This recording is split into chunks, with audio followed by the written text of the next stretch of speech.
Good evening and welcome to the Assembly Committee on Commerce and Labor. Secretary, will you please take roll?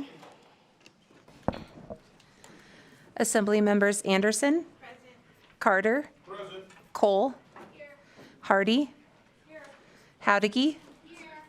Kasama, here. Miller, here. Monroe Moreno, here. O'Neill, here. Roth, here. Torres Fawcett, here. Yeager, here. Urick, Chair Marzola. And I am here. Welcome everyone that is here with us today in Carson City, everyone in Las Vegas, and anyone tuning in over the internet. Tonight, as everyone is aware, we will be hearing only one bill, Assembly Bill 540. Before we get started, I do have a few housekeeping announcements. Members of the public may provide testimony in various ways, which are all listed on the agenda. When testifying, please remember to turn on your microphone to speak and off to listen, and also remember to please state and spell your name for the record. If you have handouts for the committee, please provide 20 copies to the committee secretary prior to your testimony. Committee information is available on the legislature's website. You may also watch our meetings through the legislature's YouTube channel. We ask that public comments be kept to 2 minutes per person so that everyone can be accommodated. As always, I expect courtesy and respect in all our interactions, even if we may not agree.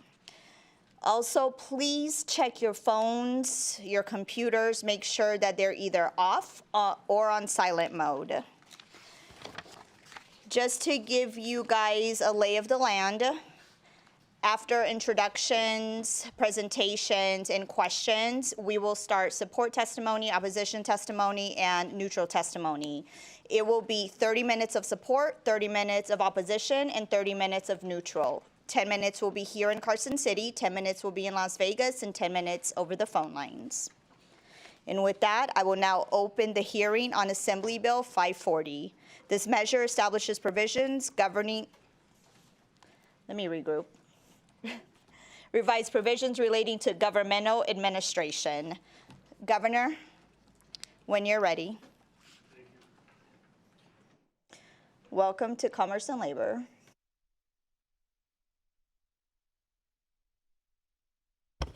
All right. Well, welcome everybody, and thank you for the opportunity. So Chair Marzola, Vice Chair Howdigy, and members of the Assembly Committee on Commerce and Labor, good evening. I'd like to start by thanking you all for taking the time to hear Assembly Bill 540, my Nevada Housing Access and Attainability Act. As I outlined in my State of the State address earlier this year, housing remains one of my top priorities this legislative session. We all know that home means Nevada. And this bill seeks to ensure that our state anthem becomes a realized dream for all Nevadans seeking affordable and attainable housing options. The Nevada Housing Access and Attainability Act represents a bold, innovative, and comprehensive approach to addressing our state's housing challenges by lowering the cost of housing, expanding attainable housing options, and eliminating barriers to development. Tonight, Steve Acroft and Christine Hess of the Nevada Housing Division are going to provide you with a detailed overview of this legislation on behalf of my office. However, before turning it over to Steve and Christine, I want to highlight several key elements of the bill. First, I want to thank the many industry and community leaders who partnered with my office to draft this legislation. Input from developers, builders, housing assistant partners, local governments, and community organizations was invaluable in drafting this bill. Because of this collaborative drafting process, the bill addresses the diverse housing needs of our constituents across Nevada, while simultaneously providing industry leaders with actionable solutions and streamlined strategies.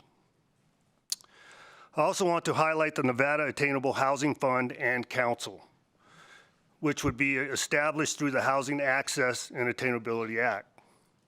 This fund and council would dedicate $200 million to leverage the development of over $1 billion of new housing solutions. This $200 million of initial funding will aid in the development of attainable housing provide gap construction financing, provide financial assistance to support housing services for low-income households, provide rental assistance for fixed income and low-income households, aid in land acquisition for attainable housing development, provide down payment assistance for essential workers like teachers, nurses, and law enforcement, and match grants for local governments who commit to increasing attainable housing supply. These are all bipartisan solutions that would reach Nevada households below 30% of the area median income to households at 150% AMI.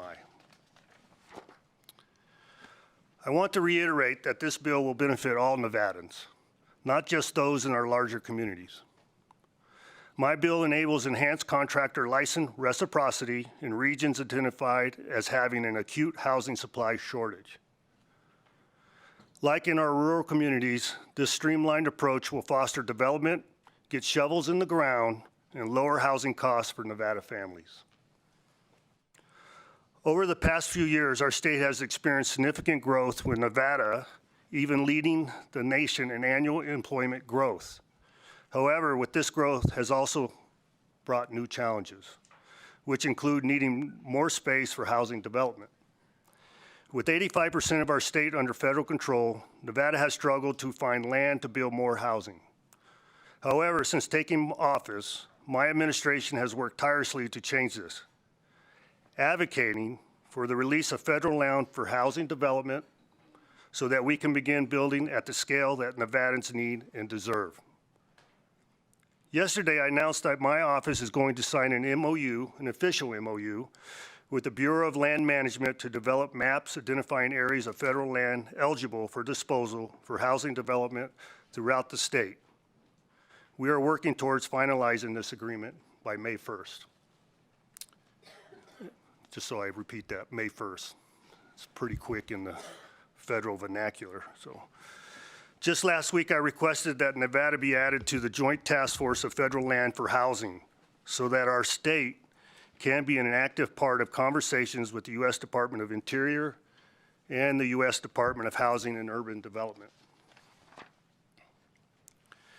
As we make significant progress in D.C. in our fight to release federal lands, we must remain committed to passing legislation in Carson City this session that expedites permanent housing solutions.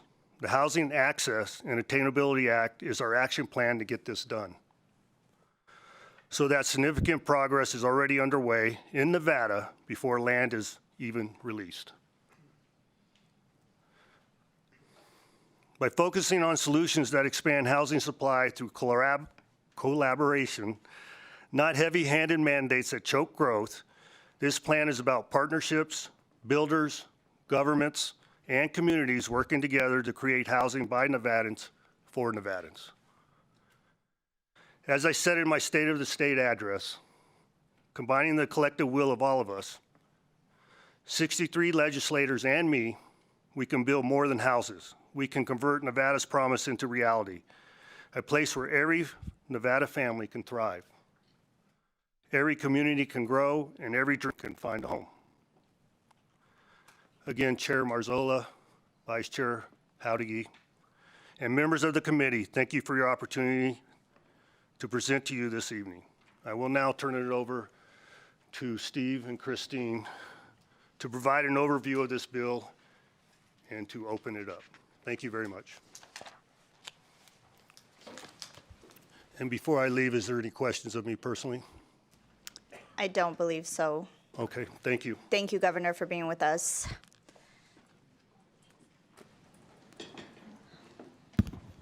Thank you, Governor. You both may begin when you're ready.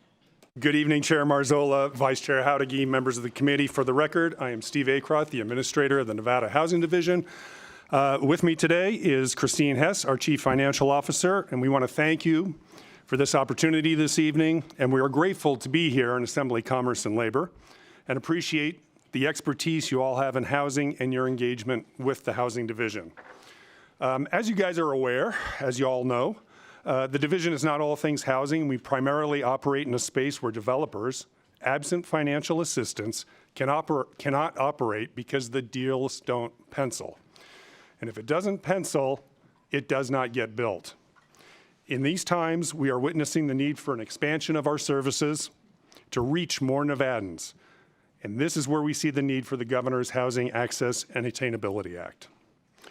Over the past 9 months, the Housing Division has worked with the Governor's Task Force to support the solutions that were being brought forward by our local governments, builders, developers, for-profit, nonprofit, and market rate, financial institutions, and advocates, and you will hear from some of them tonight. We also engaged into the depth of the details to make sure that the Nevada Housing Access and Attainability Act should it be signed into law, that the Housing Division can implement our part and deploy resources expediently to bring assistance and relief to our Nevadan families and our essential workforce that keeps our community safe, healthy, and prosperous. The Nevada Housing Access and Attainability Act has a strong focus on increasing the supply of housing across our state.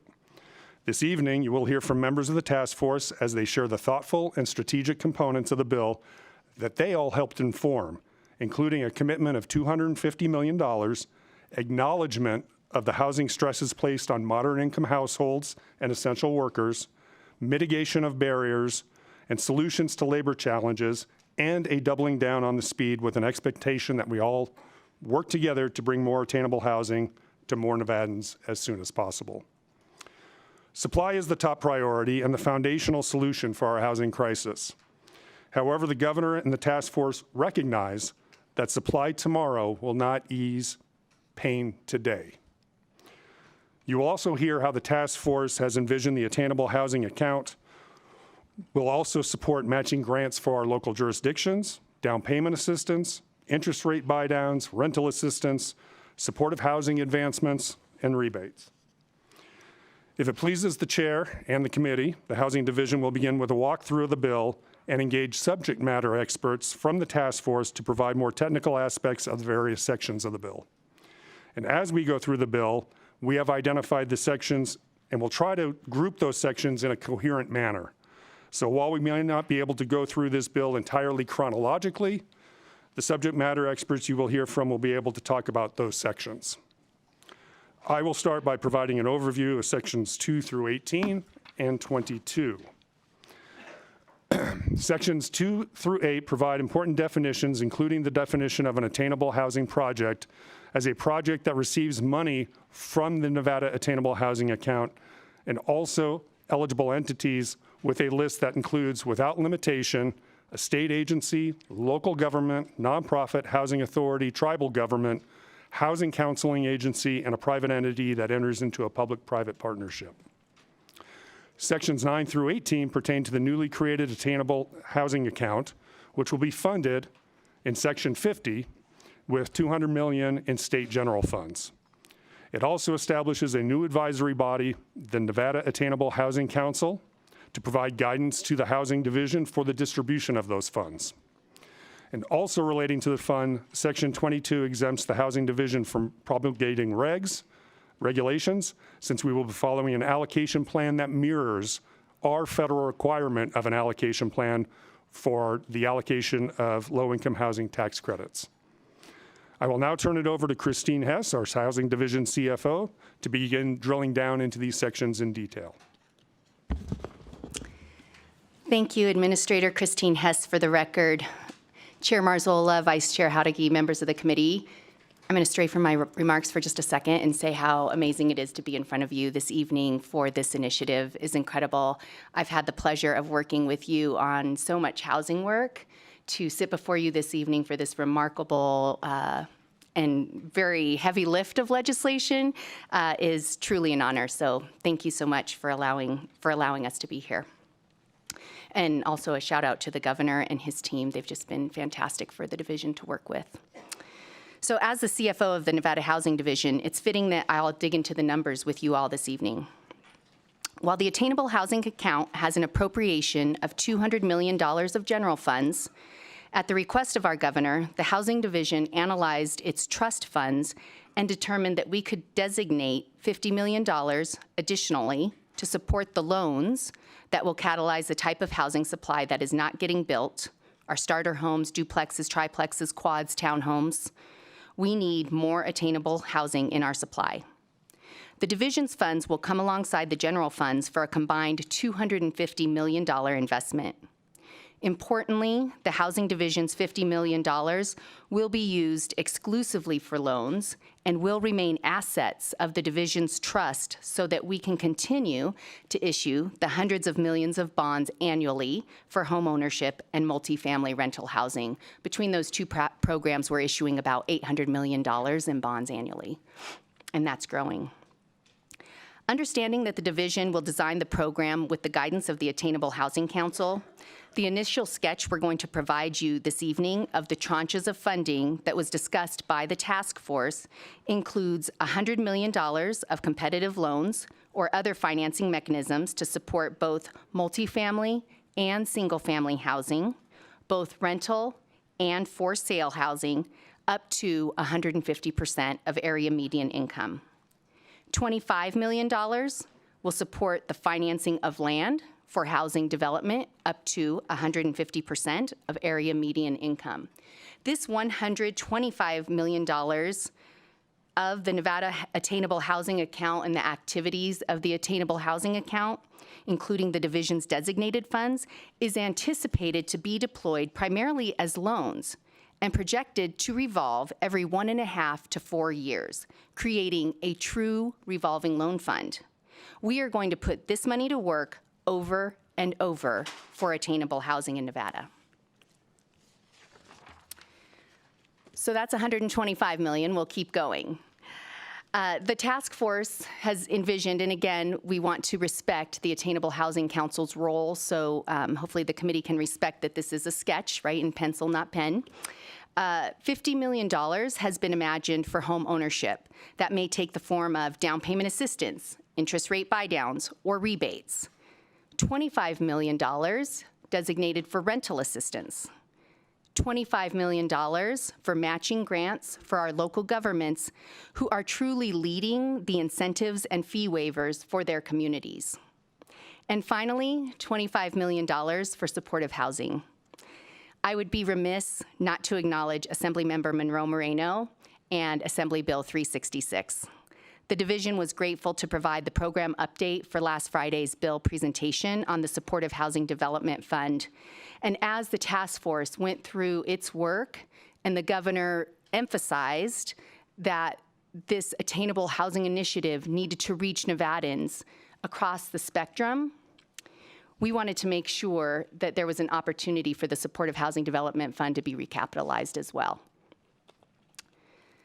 So through the task force analysis, the Housing Division estimates that for every dollar of the $250 million invested, there will be a leverage ratio of 5.9 times, which provides program impacts of well over $1 billion.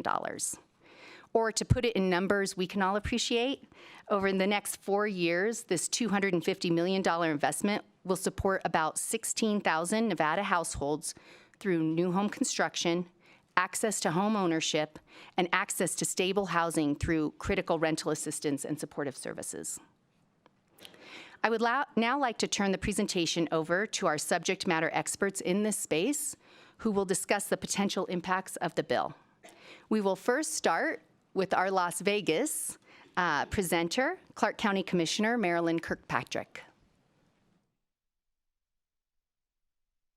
Thank you, Ms. Hess and Mr. Alcroft. I am Marilyn Kirkpatrick. I am a Clark County Commissioner, but more importantly, I am the local government committee member that sat on more than 20 meetings that regarded housing and how we got here today. As you can imagine, there was a lot of hard discussions.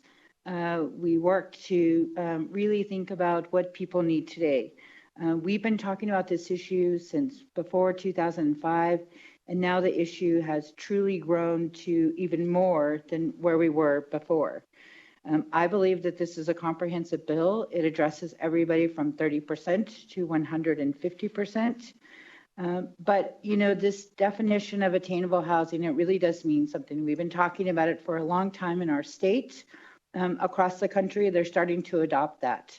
Affordable housing sometimes gets a bad stigma, but every constituent, which is mine and yours, should have the ability to have some stable housing where they know where they can go and they can live and they can afford to buy, they can afford to rent. And right now, that's not what we're seeing. What I can tell you is what does attainable housing mean? And I will tell you that 30% of AMI is our seniors, our medically fragile, are homeless, and many of those that are on a fixed income. That number is growing every single day. And then when you start talking about 80 to 100%, that is the people that you may see in the grocery store. That may be your child's teacher. That might be the social worker. That might be the person that works for local government. They're all feeling the pain of not being able to afford either housing to buy a house or to rent a house. We know that we have data that shows that 80% of, we have data that shows that homeowners are priced out of the market at 100% of AMI and below, and that renters are priced out of the market at 80% and below. That is the bulk of many of the people that live in Nevada. So I come here today to ask that we change the definition from affordable to attainable, which would be sections 3, 4, 29, and 33. Thank you for the opportunity to present.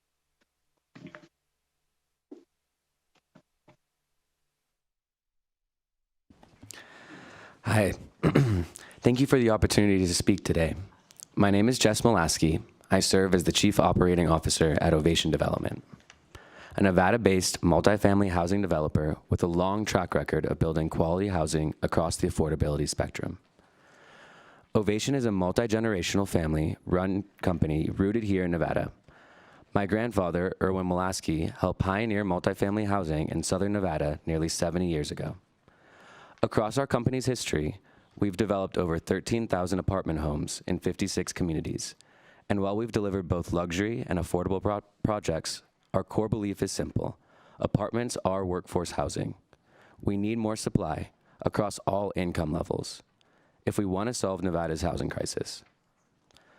We work closely with the Nevada Housing Division today to finance affordable development serving households earning 60% of area median income and below.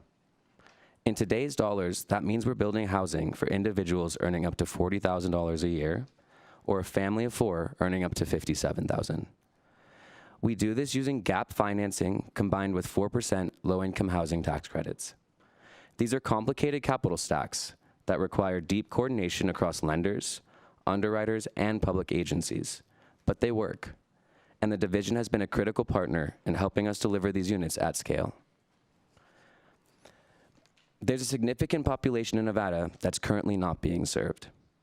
These are households between 80% and 150% of AMI. That's roughly $60,000 to $100,000 a year for an individual at those levels. These are our teachers, nurses, law enforcement officers, hospitality staff, and young professionals. They don't qualify for subsidized housing, but they can't afford what the market currently provides. This missing middle is growing, and right now we simply don't have the tools to serve them. At Ovation, we currently have the pipeline. We have over 50 acres of entitled land across Southern Nevada. We have plans fully drawn on at least 3 sites.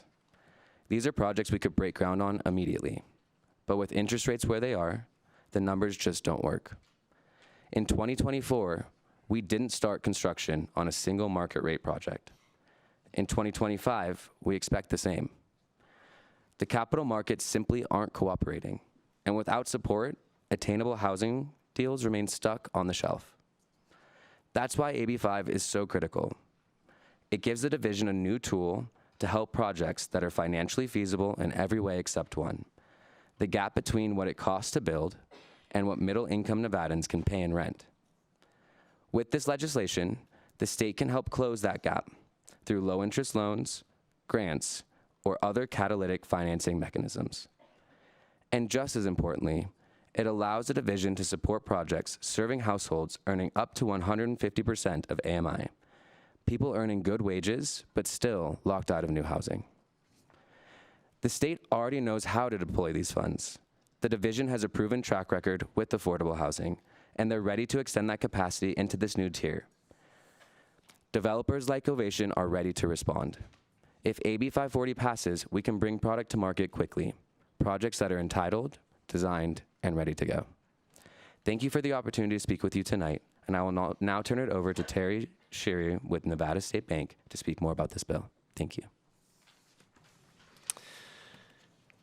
Chairwoman Marzola, Vice Chair Howdigi, and committee, thank you for having me here today. I'm Terry Shirey, CEO of Nevada State Bank and a past chairman of the Nevada Bankers Association. Nevada State Bank has supported Nevada's growth for over 65 years, and we operate throughout the state, from Carson City and Reno to Las Vegas to Elko, and in many small towns in between. We see firsthand the challenges developers in our state face in overcoming higher interest rates, rising costs of materials, limited land supply, and the impact these economic realities have on their ability to produce new attainable housing. We also see how the combination of higher mortgage rates and high home prices have hindered many Nevadans from purchasing their first home, which combined with high rents due to the supply-demand imbalance only makes matters worse. The shortage of supply is the primary challenge impacting the cost of housing in Nevada, particularly for housing that would be considered attainable for the majority of our workforce. Solutions that encourage development of new supply are critical to solving this issue. The banking industry in Nevada has been actively involved in the discussions leading to this bill, in particular, exploring how a public-private partnership could encourage investment in attainable housing through reducing the cost structure for developers, thus increasing the amount of attainable housing available to our critical workforce. Section 9 establishes the Nevada Attainable Housing Fund, and Section 10 provides for money in this fund to be distributed to eligible entities for expenditures related to attainable housing. There are several uses of these funds we've discussed which have a great deal of promise, including state-provided collateral support and low-interest subordinated loans for qualified development, both of which would provide for more bank lending into this space. Low-interest subordinated loans would also improve the developer's economics and would help to offset the high land and materials costs that, as of today, make attainable housing development cost prohibitive. A public-private partnership that reduces costs and supports bank lending would be important to creating new supply. This bill allows the Attainable Housing Committee to work with developers, banks, and others to create programs that will facilitate needed development in a way that protects the state's investment, supports prudent lending by banks into this space, and ultimately removes the financial barriers to the creation of housing supply for Nevada's workforce. Thank you, and now I will turn it back to division staff to continue through the bill. Thank you, Terry. Thank you, Jess. Thank you, Commissioner Kirkpatrick. Steve Acroth, again, for the record. Sections 19 and 20 of the bill establishes a voluntary program for the reporting of rental payments to a credit reporting agency by the Housing Division. The intent of this language appears to align, at least in part, with AB 68, which was discussed before this committee last February. Section 23 through 26 provide additional guidance for the sale or lease of real property owned by a local government to ensure developer and project capacity and sustainability, and also collect information to understand the level of commitment of our developer partners in our communities, providing valuable insight to the proposed Nevada Attainable Housing Council in their decision-making process. Bringing in our next panel of experts and members of the Governor's Task Force, I will refer the committees to sections 21 and 27 and sections 30 through 37.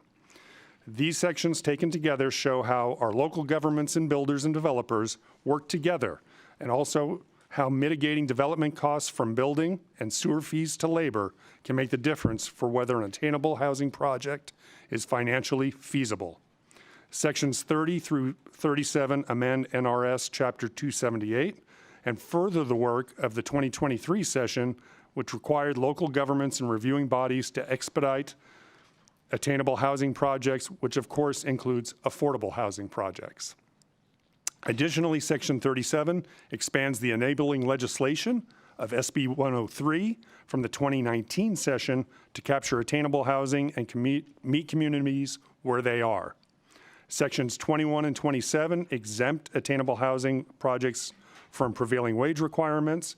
However, Importantly, maintain a preference for any projects that are able to bring a competitive project that does pay prevailing wages.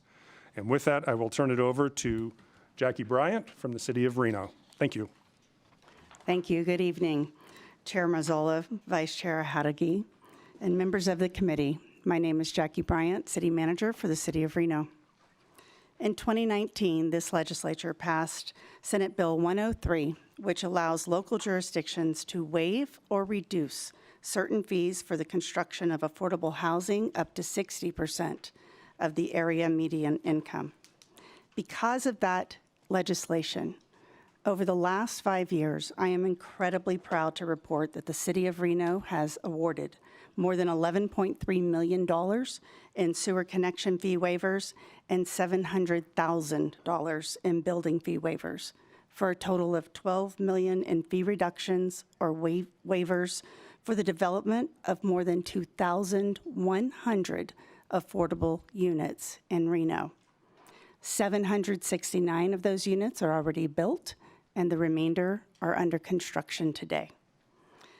Eliminating or reducing infrastructure costs can be the difference between a go or no-go for housing projects. Section 10 of AB 540 enhances the incentives to local governments to continue these fee reduction and waiver programs by providing reimbursement opportunities.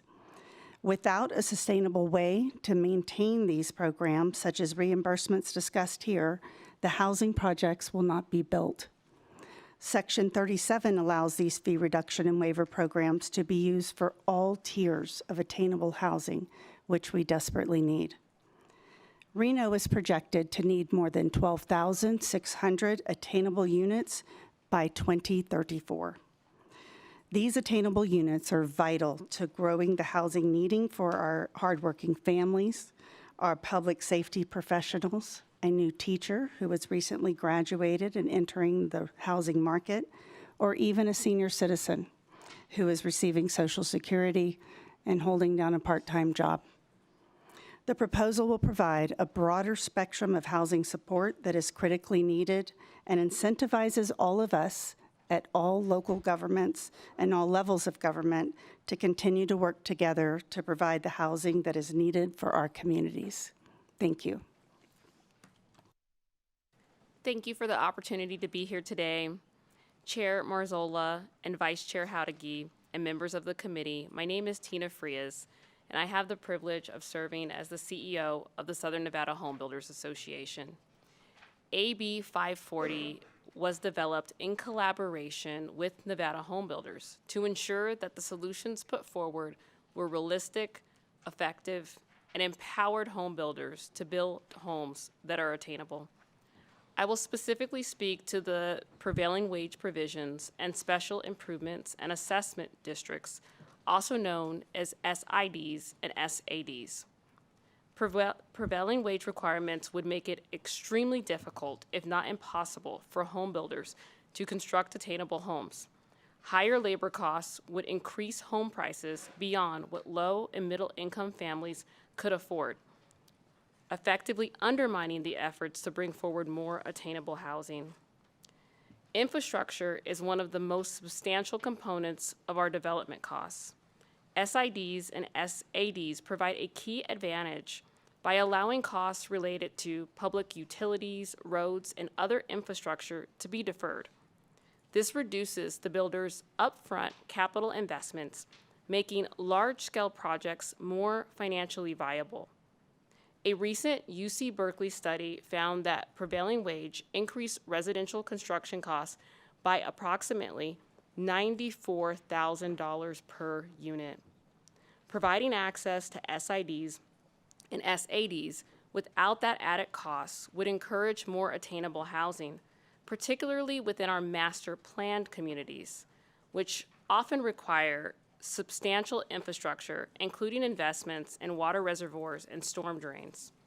Simply put, AB 540 would incentivize the construction of more homes for our hard-working Nevadans.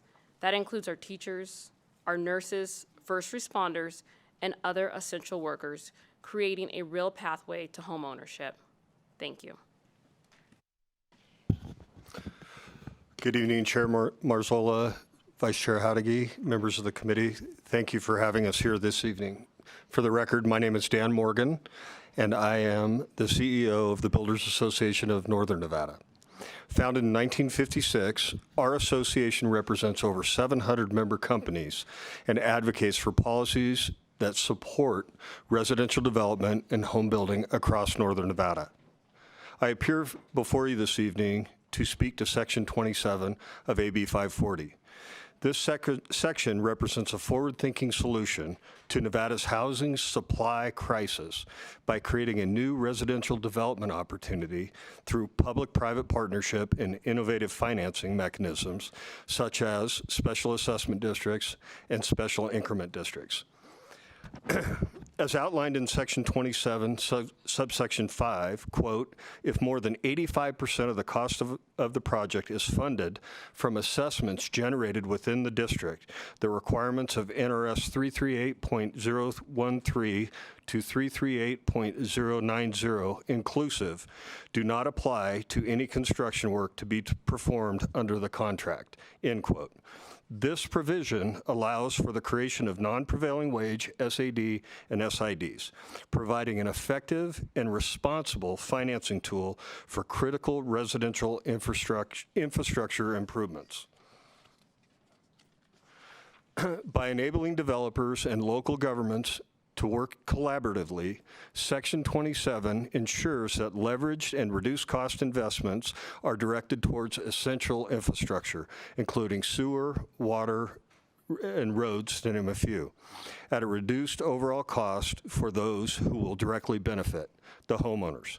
This approach will reduce cost of infrastructure construction and development and ensure that financially responsibility is fairly allocated, promoting economic viability and fiscal responsibility.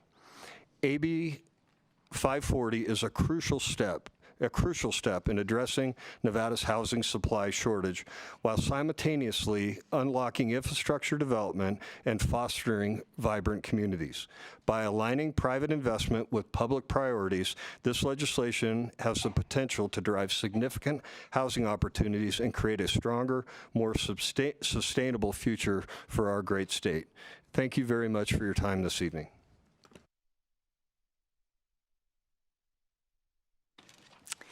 Again, Christine Hess for the record. We're on the home stretch for the presentation, I promise.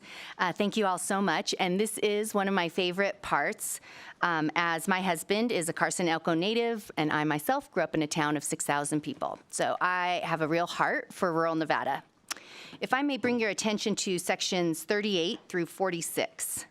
These sections address the workforce challenges to get the much-needed housing built in our rural communities by engaging the contractor board to allow for contractor licensing reciprocity. Housing in all of our communities, but especially in our rural communities, is an economic driving factor and consideration. I will now turn it over to our final panel of experts to address these sections.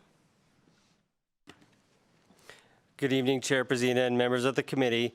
My name is David Behar for the record. I'm the current executive officer for the Nevada State Contractors Board, and I'm here tonight in support of AB 540. As the regulatory and licensing arm of our state's construction industry, our board plays a critical role in ensuring that the continued economic development of our state remains a top priority.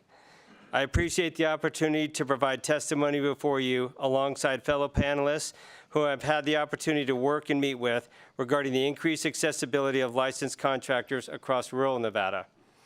To address this important issue, I've engaged stakeholders across the state and provided them with resources and tangible solutions to help address this important issue. Some of these efforts have included access to online assistance classes, information on how to submit proposals for grant money through our Commission on Construction Education, and numerous meetings with rural representatives, both in person and online, regarding the shortage of licensed contractors throughout rural parts of our state. The legislation set forth in AB 540 moves to address some of these critical concerns by implementing licensure by endorsement and, in some instances, provisional licensing if a shortage of available rural housing is declared by the Director of Business and Industry. Those who wish to obtain licensure by endorsement under this bill would need to meet several requirements that would include possession of a valid and unrestricted license in other U.S. states, no discipline in that corresponding jurisdiction, and also the submission of fingerprints. Anyone receiving licensure by endorsement under that provision would be able to only work in those designated rural areas which are in critical need of these individuals and be eligible to maintain that license through December 31st of 2029. Additionally, those who wish to obtain the provisional license under this measure would be subject to similar requirements. It should be noted that individuals who applied for these newly created license would be exempt from any application, license, or renewal fee. Additionally, in order to promptly carry out the issuance of these licenses, our board would require them to be expedited within 60 days and adopt regulations to carry out these measures by January 1st of 2026. As the bill continues to progress, our board looks forward to continuing discussions with members of the administration and others to help create this regulated pathway to licensure in our rural communities that also assures public protection and the continuity of our industry standards. Thank you very much. Good evening. My name is Bill Brewer, B-R-E-W-E-R. I'm the Executive Director for the Nevada Rural Housing Authority. My comments regarding this proposed legislation deal with sections 39 through 46 of the bill regarding reciprocity of licensing for out-of-state contractors in the rural areas of the state. As you're well aware, Nevada's been growing quickly and development seems to be occurring everywhere. Most development naturally occurs in the more populated areas of Clark County and Washoe County, and not surprisingly, most larger contractors are also located in those areas. Development in rural areas becomes much more challenging as a result. Many of our rural communities are well over 100 miles away from those areas. Many are over 300. And our projects, our developments in those communities are typically smaller than those found in the larger communities. As a result, it becomes challenging to bring builders from the metro areas to rural Nevada. Unproductive travel time, cost, and mobilization are major issues for these contractors. In addition, the contractors generally have all the work they want to do in the metro areas and are not inclined to bid on projects in rural Nevada. Many communities in Nevada are closer to contracting services in other states. However, current Nevada law does not allow for reciprocity of licensing for these out-of-state contractors. This bill would correct that and expand the pool of available contractors that can and will work in our rural areas. Just as an example, we recently completed a rehabilitation project on 48 units in Winnemucca. Only because of our relationship with our contractor out of Las Vegas, they agreed to do the job, but they were plagued with a lack of subcontractors in the area. They worked with 3 different HVAC contractors, subcontractors to get the job completed, adding cost and complexity to the development. A simple warranty service call becomes much more complex because of the multitude of contractors who had their hands on the job.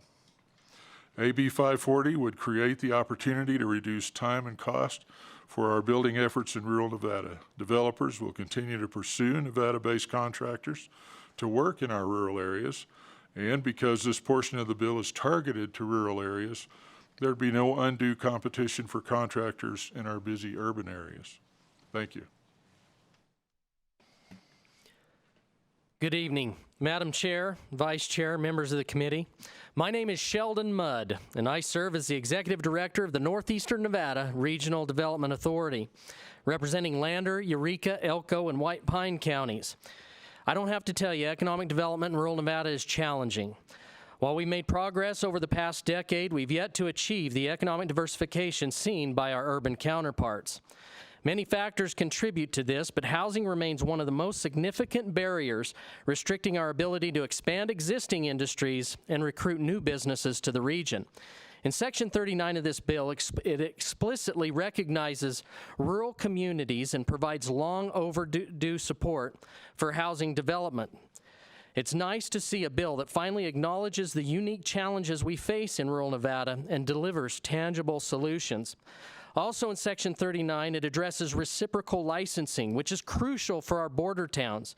Jackpot, Oahe, West Wendover, and Ely are far closer to Idaho and Utah builders than those that are within Nevada. However, many out-of-state contractors simply don't want to go through the extra steps required to obtain a Nevada contractor's license because the project's just over the border. Allowing reciprocal licensing will remove this hurdle and make it easier to attract the builders needed to address our housing shortages. Additionally, Section 13's exemption from prevailing wage requirements will remove a major roadblock. We've seen promising projects fail, not for lack of contractors, but because prevailing wage mandates made them financially unfeasible. In Section 9, the creation of the Attainable Housing Account, we believe will help bridge the affordability gap. Rural Nevada faces material costs that are 20 to 35% higher than urban areas due to shipping alone.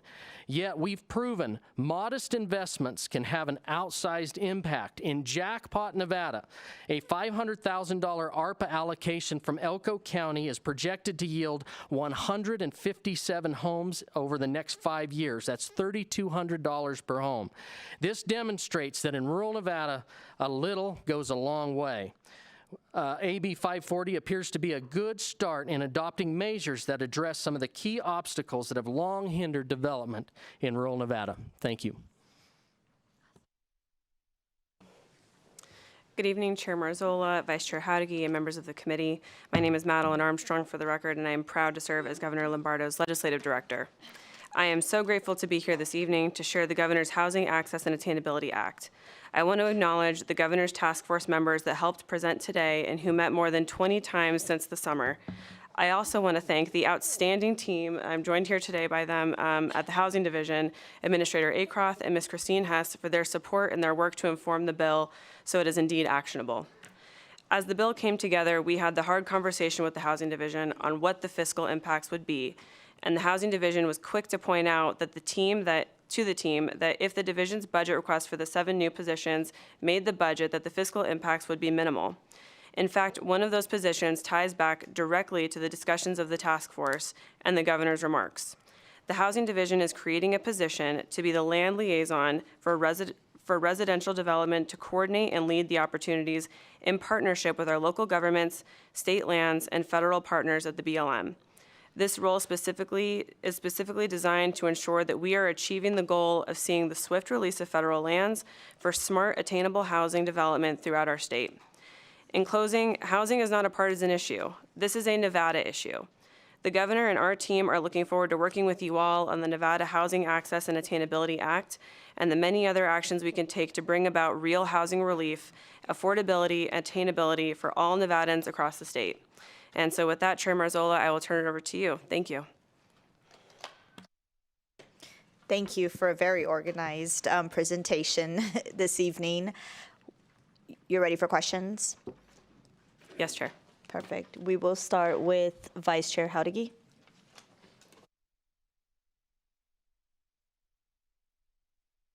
Thank you for the opportunity, Madam Chair, and thank you for the presentation and for the walkthrough of the bill. I was encouraged to see this bill come out with a lot of the ideas that my colleagues and I have been working on for many sessions. I've been working on speeding up and increasing supply for almost 4 years. My colleague from District 1 brought the much-needed conversation on supportive housing to the legislature, and it was nice to see, again, the rental language in there, although I do have some concerns about that hopefully I'll get to ask questions on. So I am supportive of a lot of the ideas in here, and there's some sections that I have concerns on. So a lot of the questions I'm going to ask is to make sure that we are getting to the root of what we are trying to solve, which is creating affordability in housing for Nevadans. And so, Madam Chair, I do have a lot of questions, so I'll ask my top couple questions, and then if there's opportunities for a second round, I would love the opportunity. I want to ask first, how are we going to ensure that homes being developed using money from the Nevada Attainable Housing Fund are not going to be purchased by out-of-state corporations or people relocating? Have you thought about possibly putting a stipulation on the use of those dollars that says if a project uses Nevada Attainable Housing Funds, it must be sold to a resident of the state of Nevada who intends to use the property as a primary residence? Steve Acroth for the record. Our current homeownership programs have to be structured for an owner-occupied unit. So while that's not stipulated in here, if we use our existing programs, and this can be developed in the allocation plan that we talked about, we can put that in there, but basically if it's run through our program, it will be done for an owner-occupied home. I have a follow-up to that question that I don't, but in other sections of the bill, you are allowed to give money to nonprofits, to private entities, so there will be programs that won't be run through the housing division. And so I just want to make sure that those dollars that are being used through the Nevada Attainable Housing Fund, whether they are given to private entities that are, specified in Section 10, or Section 7, and then or nonprofits or all of the other eligible entities, that these are for Nevadans who are going to live in it as a primary residence. Thank you so much, Christine Hess, for the record. Absolutely, I think what you see here in the will be defined more in the programs. The Housing Division does this already. We're not the ones building the homes. We're not the ones giving rental assistance. We currently work with subrecipients that are nonprofits, for-profit developers, housing authorities, local governments to deploy the state's housing resources. And we have a full compliance unit to support that. So we would anticipate following all compliance. That said, much of the loan concepts that were spoken about in the housing fund that may build the homes, I would envision those to flow through the division's programs. We have the existing infrastructure and experience in place. And again, our attorney's here also to support us, but we put them through the ringer. Everybody, I always say, meet our attorney, and they work together to make sure that we are protecting the state's assets. Thank you. And then my follow-up question, my second question, Madam Chair. Section 10 does a lot, but specifically Section 10 Sub 1A and Section 10 Sub 1E that deal with the acquisition for and development of these attainable housing units using the Attainable Housing Fund. How are we going to ensure that these projects remain attainable and affordable? Ms. Hess, you and I have had conversations about this in the past, about like making sure that these projects remain affordable and attainable. So for example, like if we are loaning out money for the purchase of land or for the development of these homes, and these homes are then sold at what I'm assuming is below market value, which makes them attainable, and that's what the loan is helping for, right? How would these people buy these homes if the price isn't below market value? How are we going to ensure that these homes remain attainable and that someone's not going to buy them and then turn around and sell them for market value? Are we going to hold any land in the land trust or? Thank you, Christine Hess, for the record. An excellent question, and we have had many discussions on this. And we have had many discussions on this as well. And we're also watching our counterparts across the country roll out programs like this. When we're thinking about for sale homes and supporting the construction of an attainable home, and also, let's be clear, when we're supporting the American dream, we're supporting Nevadans' opportunities to build wealth, generational wealth. So we've watched recently Utah roll out their program, and they actually don't put deed restrictions on. But remember, we're not supporting the development of a 2,500 square foot home, right? Most likely that's getting built by the market now. We're supporting the development of homes that are not getting built. We envision that those homes, by the nature of the type of home it is, whether it's a townhome, single, or 1,500 square foot starter home, that in and of itself will dictate it. That said, we'll be working with the Attainable Housing Council to take guidance on that. And again, we're consulting our partners. Relative to multifamily, that's where I think I'm still coming to terms with it because for you all who are so engaged in housing, you know that when you drive by an affordable housing project, you cannot tell from the outside that that is affordable. Right? So in my mind, that project is going to have some deed restrictions and income restrictions for a period of time. It would have to, otherwise I've not been able to reconcile how that would work. Again, compliance is what we do. We charge a compliance fee. we are self-funded so that we can maintain that portfolio and maintain the restrictions that we require. You are talking to us as we're developing it, but again, we've been thinking about this definitely for some time. Thank you. And Steve Acroft, to follow up on the multifamily portion, as you are aware, we have a qualified allocation plan for our tax credit properties. And in there, it specs out exactly what the rules are regarding affordability restrictions. We tend to mirror that, or will be mirroring that, that's the plan,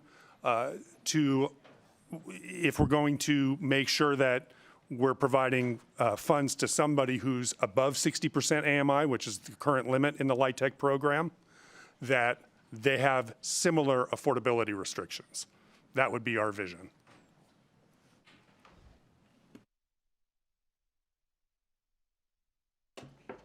Assemblymember Cole.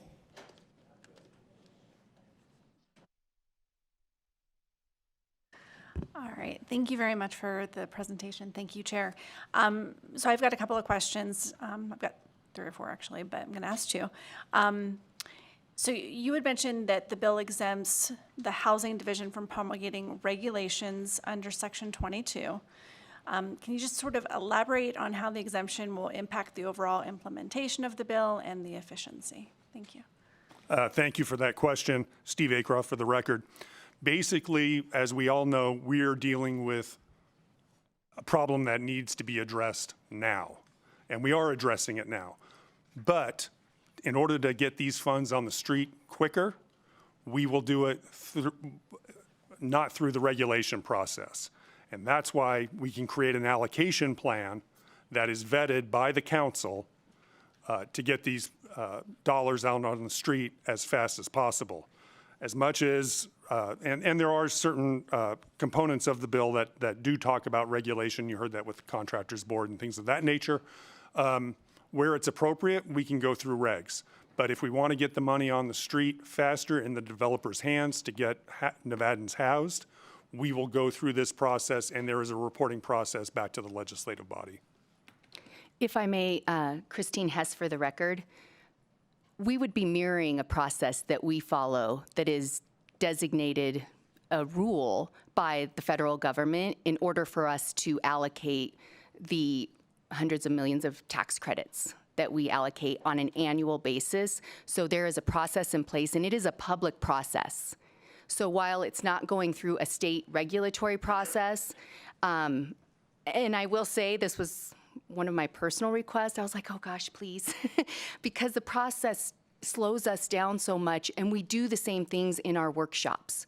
So on an annual basis, we publish a draft of our QAP, we accept comments in written, we have a stakeholder list, it's up on our website, we have the day's notice required per statute, we hold the public workshop, we take those into consideration and make the revisions and publish annually.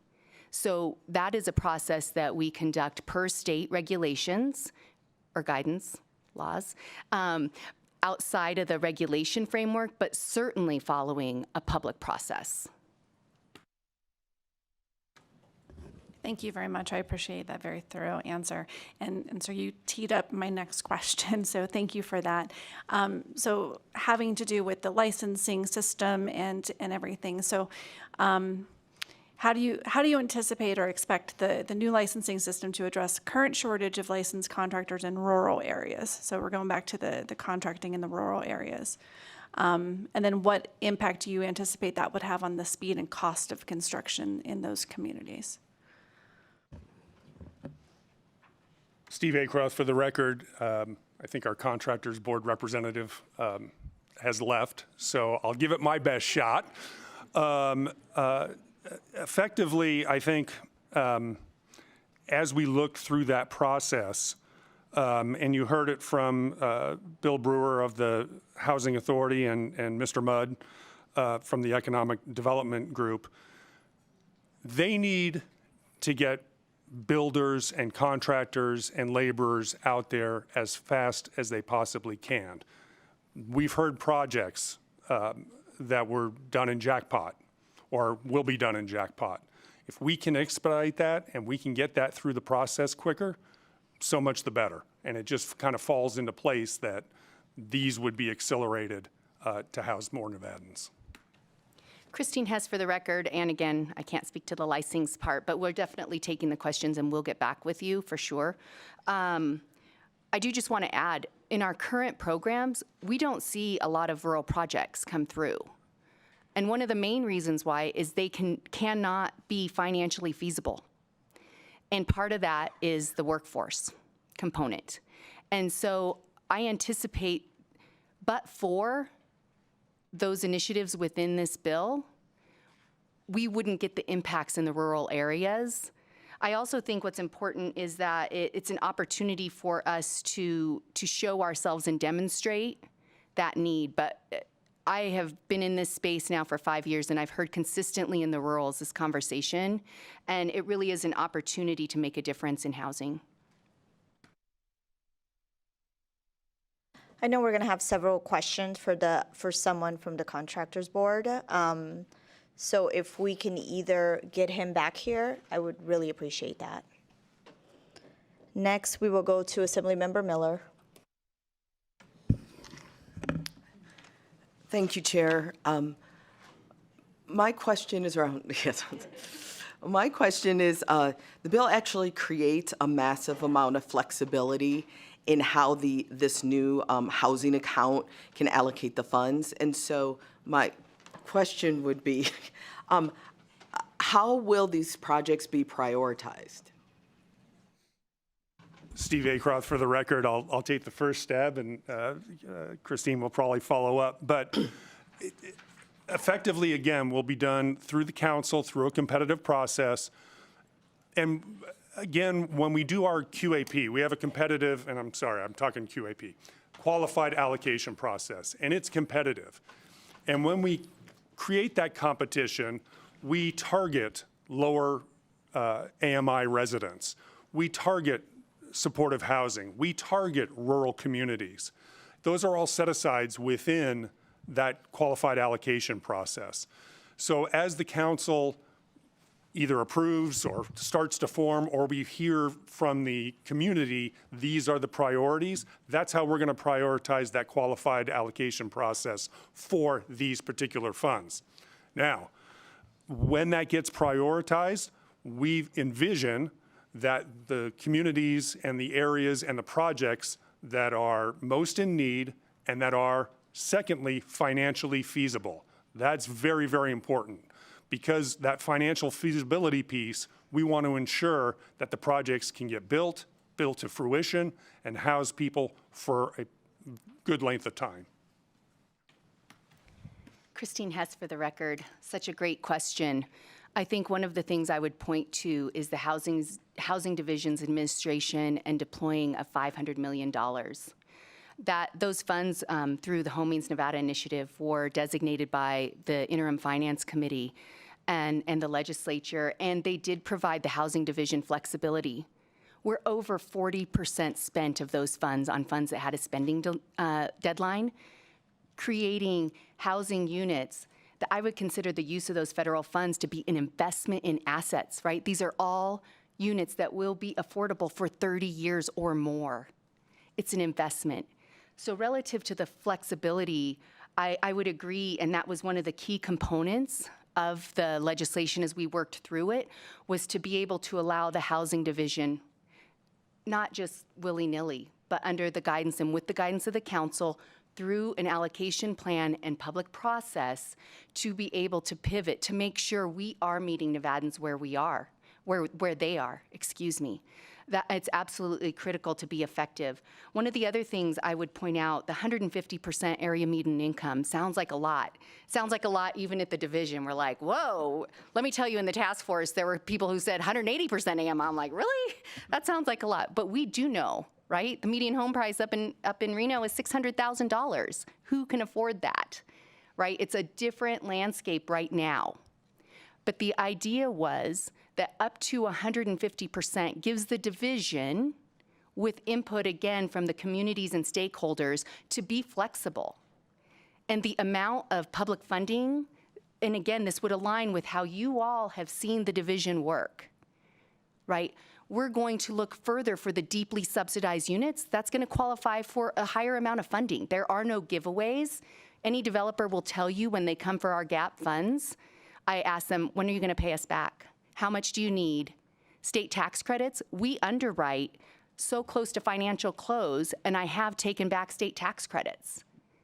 We make sure that the funding that's coming into the projects is absolutely necessary for financial feasibility. Hopefully that's helpful.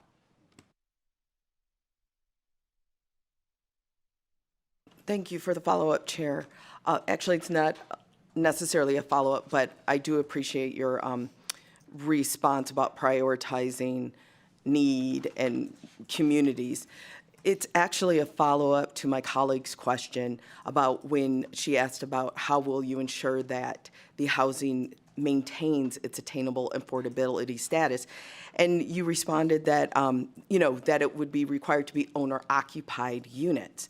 My question to that, my question to that is with, one of the challenges that people have now, that are now facing with housing, especially with purchasing homes, is that our current Nevadans are not the ones getting to purchase the homes. And so when you say owner-occupied, will there be any preference or prioritizing for current existing Nevadans who live in the state now, as opposed to people who are moving to Nevada?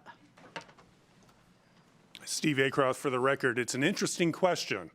That would be something that we would want to develop in a couple of different ways. First, through that allocation process, because it's not just going to be rental, it'll be home ownership. But we also have to be wary of fair housing laws.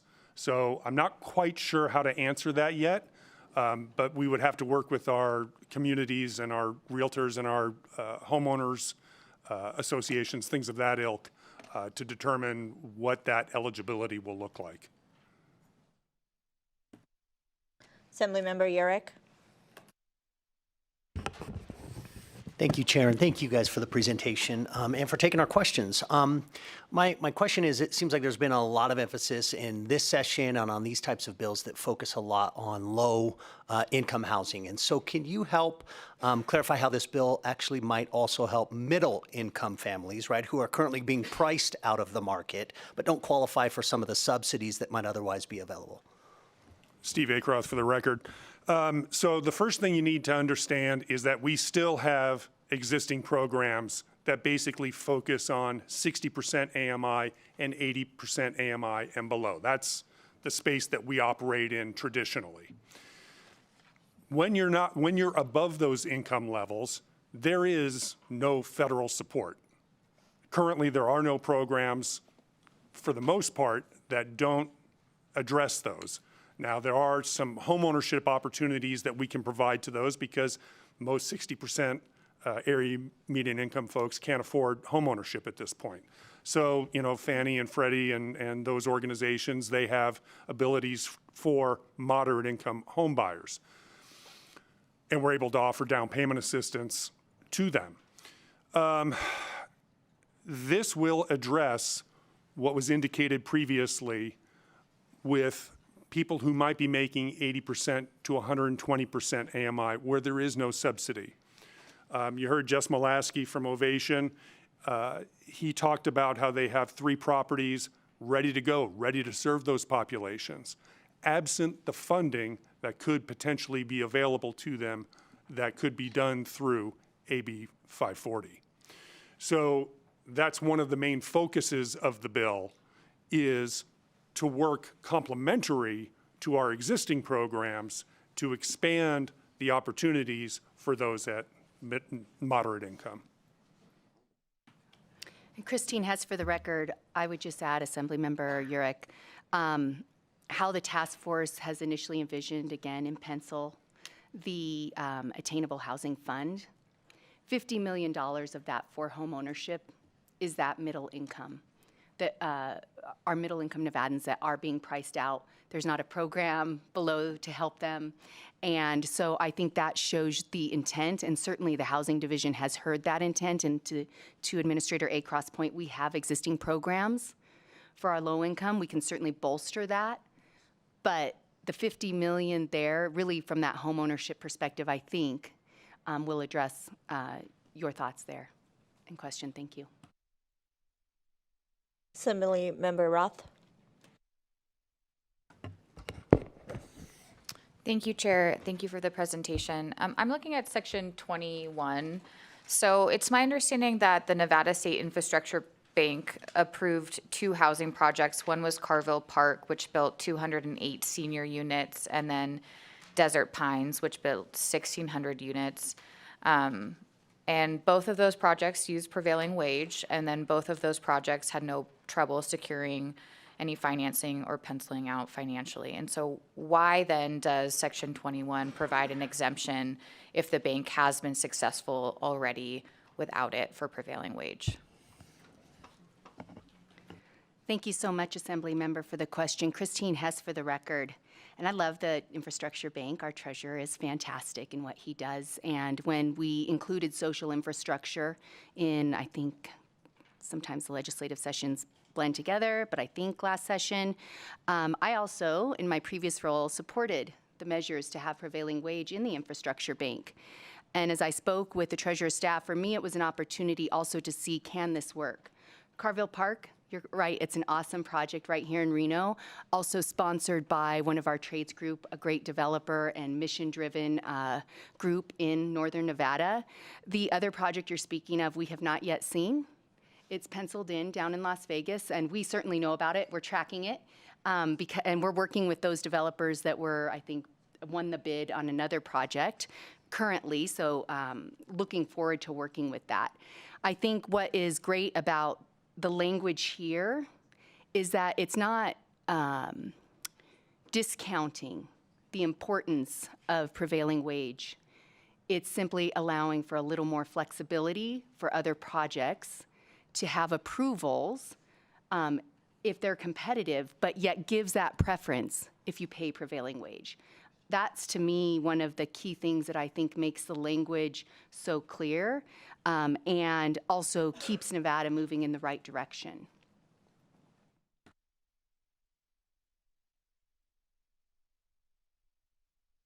Assembly Member Kasama. Thank you, Chair, and thank you for the presentation on this very exciting bill for families in Nevada. And I can tell by the amount of the various presenters that were up here that you've really worked with all stakeholders, urban, rural, and it's exciting to see. And I know you can tell a lot of hours have been put in, and I can't even imagine how many hours. So thank you for everybody's work. I was just wondering, how is the Housing Division going to make sure that the developers and entities receiving the funding are held accountable for meeting the project timelines and the quality standards? And along with that, how are you going to track and measure the success of the investments in attainable housing over the next 4 years? How are you going to track and measure all these items? Thank you for the question, Steve Acroth, for the record. There's a number of components that are actually in the bill in sections, and I forget exactly what the sections are, but that demonstrate the commitment to the council of what the developer has done previously within the state or within the country. And do you have that number? I'll find it. Okay. So there's already that set up. As was mentioned previously, we have a compliance team that will go out and ensure that the projects are built and are doing 2 things. Number 1, built to standards, and number 2, that they'll go in and do a desk audit of residents in like a multifamily. The homeownership program is already vetted through, again, using our programs, vetted through our lender communities to make sure that that person qualifies. So there's a number of steps that are in there to ensure that the population that is designated to be served will be served. And then our compliance folks will go through, and again, this would be in the I'll just keep calling it QAP2, about what they will have to do to continue their existence And what we're probably going to see, and again, this is just trying to use the best crystal ball that I have, is our current developers in Nevada, they are familiar with how we do things in our low-income housing tax credit program. I believe that certainly in the multifamily space, we will have a lot of those developers potentially come forward to operate in that 80 to 120 space. So that gives us the opportunity to, even in the original qualified allocation plan, if they receive state funding and fail to live up to their obligations, now they're not necessarily going to be able to receive the tax credit program and authority to do so. So again, just kind of thinking on the spot that that's probably how we can do that in the multifamily space. Yeah, Christine Hess for the record, and we are singing the same song, track and measure. I love that. And we can do a better job, actually. We track and measure, but I think helping you all see it. I'm pretty excited, and probably too excited because I'm sharing this here now with you, but we're about to adopt new technology, and I'm hoping for real-time dashboards on our website for you all. You can call us anytime to get the information, but I think it should be readily available at your fingertips. That said, regarding these funds, I believe it's 23 to 26, the developer preference. Sections 23 to 26 were the developer preference and ensuring the quality.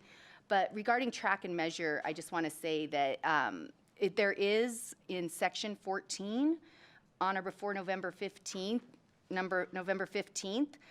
pretty prescriptive language in there for a report on the rental assistance we're giving. Certainly if this body wants to prescribe a little bit more reporting, goodness knows I've worked with members here on reporting and what that looks like and making sure that we deliver that to you. But we do have an economist on staff.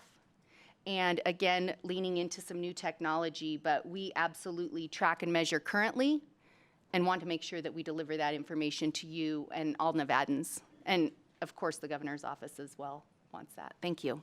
Great, thank you. Assemblymember Carter.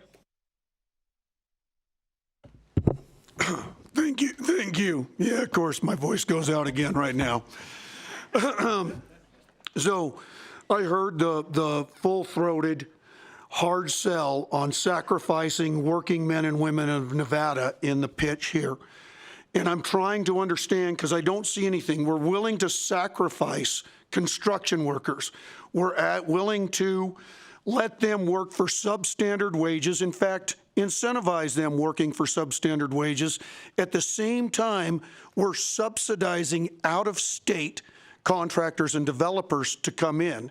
Why isn't there any profit protections, profit caps on the people developing this?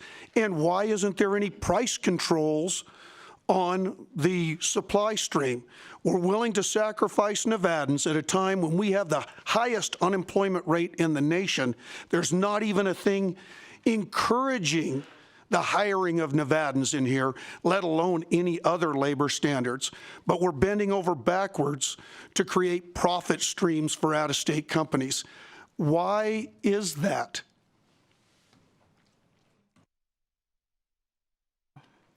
Christine Hess for the record. Thank you so much, Assembly Member. And I just want to apologize if that's how this bill comes across, because that is not the intent at all. The intent of the bill around the wages is to make sure that we are lowering costs on residences that are not getting built to house so many Nevadans who either don't have housing or certainly are paying too much. In our current programs that we have, we certainly cap developer fees. Absolutely. And in fact, most of them are deferring sometimes almost all of our developer fees, which we have to get to a place where that feels okay. What that means is when a developer has a developer fee and they defer it, it means that they're not actually taking a paid fee. They're just collecting money that they would have collected already. So we do currently cap, and in our 9% program, we are competitive and award points for developers that come in with less profit. But I think And I would not want to be associated with something that is disrespectful to our hardworking Nevadans that are in the construction industry. However, one of the things that Administrator Acroth and I have talked about, this bill and the work that we do, we're talking about homes. We're not talking about the 40 floors, commercial buildings that you see in Las Vegas, right? Or maybe even in Reno. It is different, but that's certainly not our intent. Thank you.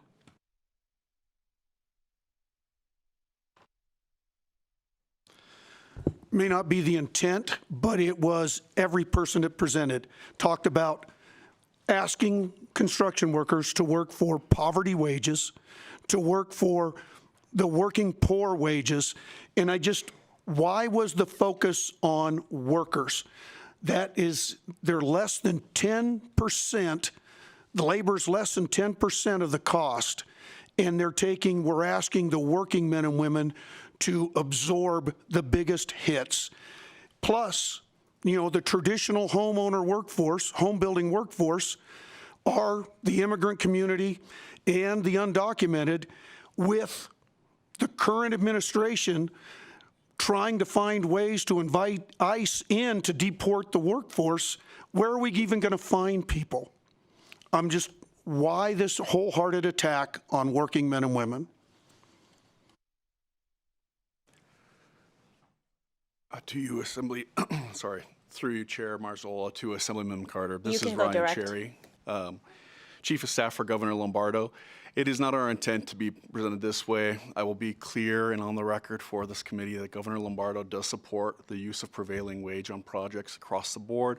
We have utilized that in this term of office. We have not made any significant changes through administrative executive branch opportunities on that. So I want to be very clear and put that on the record for this. What we were trying to do was find a way to balance the cost approach in some of the areas of our communities that may not have came across versus the payment of prevailing wage that may not have come across in some of the testimony that came up here tonight. But we will work with you to maybe clarify that language more. We have the exemptions. We want to make sure we put that section in the bill specifically that says if a prevailing wage project of similar development is up against a project that doesn't have prevailing wage on it, there will be a preference for those projects moving forward. That's applicable in the more urban areas, certainly, but in some of the areas of the state, it's not, and that's what we were trying to get at. We're not trying to put any one person against each other or pick winners and losers in this. We're trying to address the cost of housing as it was presented over the months of conversations that we had with our stakeholders at the table, and I just wanted to put that on the record for you.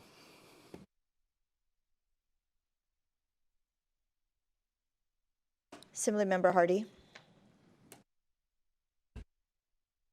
Thank you, Chair, and I too just want to thank this task force that has obviously put a lot of hours and work into this to bring this bill to this point. So thank you to everyone that's worked on this. My question just kind of follows up with what you were talking about, track and measure, and specifically you mentioned, this will help in addressing workforce housing needs. And so if you maybe could just talk a little bit about how you see that this bill will be effective in addressing that and how you kind of maybe have some metrics to see how it's helping workforce housing. Thank you.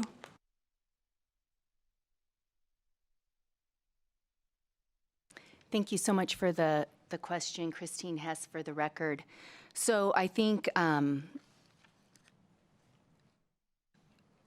for clarification, workforce housing can also be 60% of area median income. Certainly, we have many workers, right? It's usually in the less than 30% of area median income where it's those on fixed incomes, although those are also often our workers, right? Maybe working a minimum wage job and supporting our communities. Our communities to go forward. So when I think of workforce housing more broadly, I'm going to go up in the area median income and think a little higher. That's not typically the work of the division. However, in the 2023 session, Assemblymember Hadagi and I worked closely on a bill that did expand some of the reporting and collection of data by the jurisdictions to understand better housing needs across the spectrum, not just subsidized housing. And so the first reports came out this fall. They weren't perfect. They were amazing. Our local jurisdictions killed it. The division could have been a little better at the table for them. And in fact, we've worked with our jurisdictions to make sure that that reporting is better informed. And in fact, that report is one of the reports that it will inform the Attainable Housing Council. So my hope is that as we are providing the data on these impacts, that we are putting up against the data that's been provided by our local communities of what they need and showing where we're making a difference. But I do expect the programs that are here expand the existing work of the division. So we will see those impacts to workforce housing. Assemblymember Anderson. Thank you, Chair, and thank you for the presentation. Everybody, all the different people coming up to the table. I am going to continue on with my colleague, though, when it came to the prevailing wage, understanding that that was not the intent. However, when you take a look on page 29, section 27.5, where it is, going into the 85% information, you no longer have to do that. And when you compare that to the information that came from the Gwynn Center report that was just recently published, and I believe both of you were also part of that working committee that went on to it. And I took a look at this information that was just recently presented, and then I take a look on page 32 of that report that goes into the difficult wages and how to pay individuals in the other counties other than the two largest counties. Again, this came from the Gwynn Center report, nonpartisan, clearly shows that we are not paying these construction workers enough. How would the section that you have in here help actually make sure that we do have enough workers in these other counties, which, by the way, was clearly stated during the presentation, that that's where the problems were by one of the individuals whose name I don't remember who that was.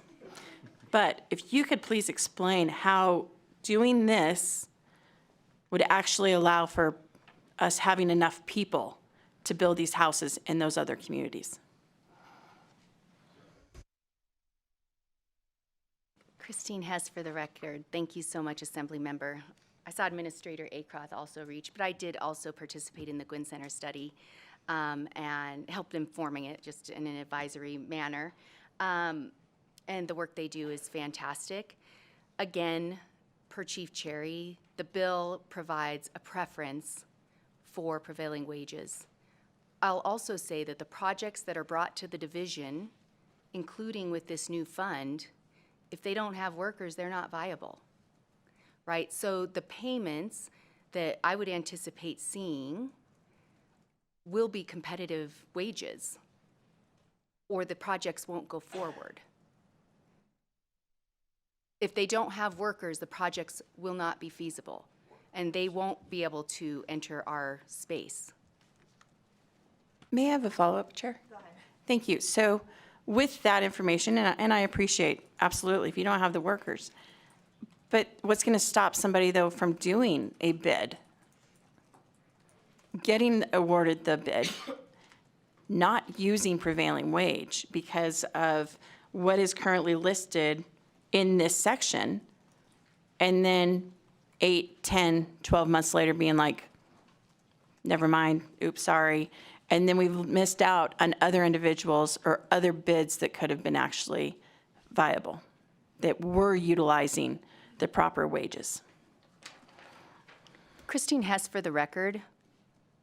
I will say if a project is going to come to the table and win a competitive bid and say they're using prevailing wage, we'll monitor compliance.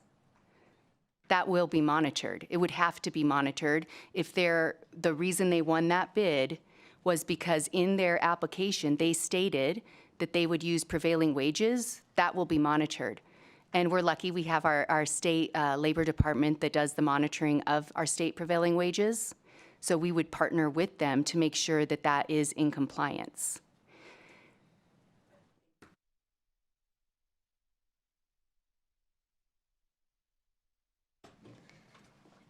And before I go to my next assembly member, I'm just trying to grasp everything we've been talking about as far as prevailing wages. So you may not be meaning to say this, right? But this is what I'm hearing. I want to build homes for people who normally could not afford to buy homes, but I want to pay the workers that are building these homes less than prevailing wage so that we can keep them still in this lower socioeconomic status. Does that make sense? Steve Acroth, I understand what you're saying, but I think one of the things that you have to understand is in the space that we operate, there is not a residential prevailing wage standard. And without a residential prevailing wage standard, then we're going to pay somebody to build a home the same as we're going to pay somebody who's 400 feet up working on a skyscraper, because I believe that the construction standards would then default to that for state prevailing wage. Okay.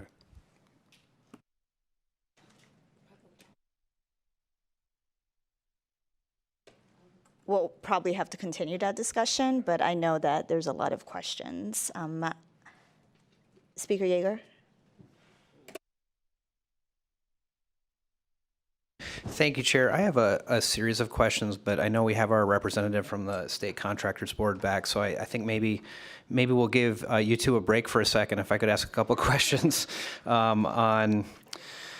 Oh, let me find it. I received some questions actually from a constituent of mine regarding sections 39 and 49 of the bill, and I think this is, this idea that we can essentially expedite licensings, and so I guess the question is sort of this globally: how is what we are looking at doing in those sections, how is it different from the way we do things now? And the concern that was expressed to me was whether these are folks who are going to be paying licensing fees, whether they're folks who are going to be getting registered with the Secretary of State, whether they're going to be paying taxes, whether they're going to pay into the Residential Recovery Fund. So if you could talk a little bit about that. I think I understand the intent of that section, but how does this fit with how we normally do business here? Because the Contractors Board has a huge role to play in making sure that consumers are protected.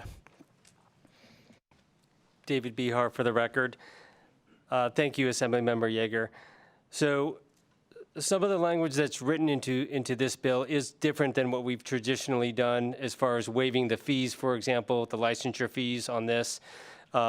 Again, it's a very controlled setting that they're trying to do this under, specifically just for rural housing as it relates to this particular bill. The requirement side of this, though, would remain similar to what we already require from people.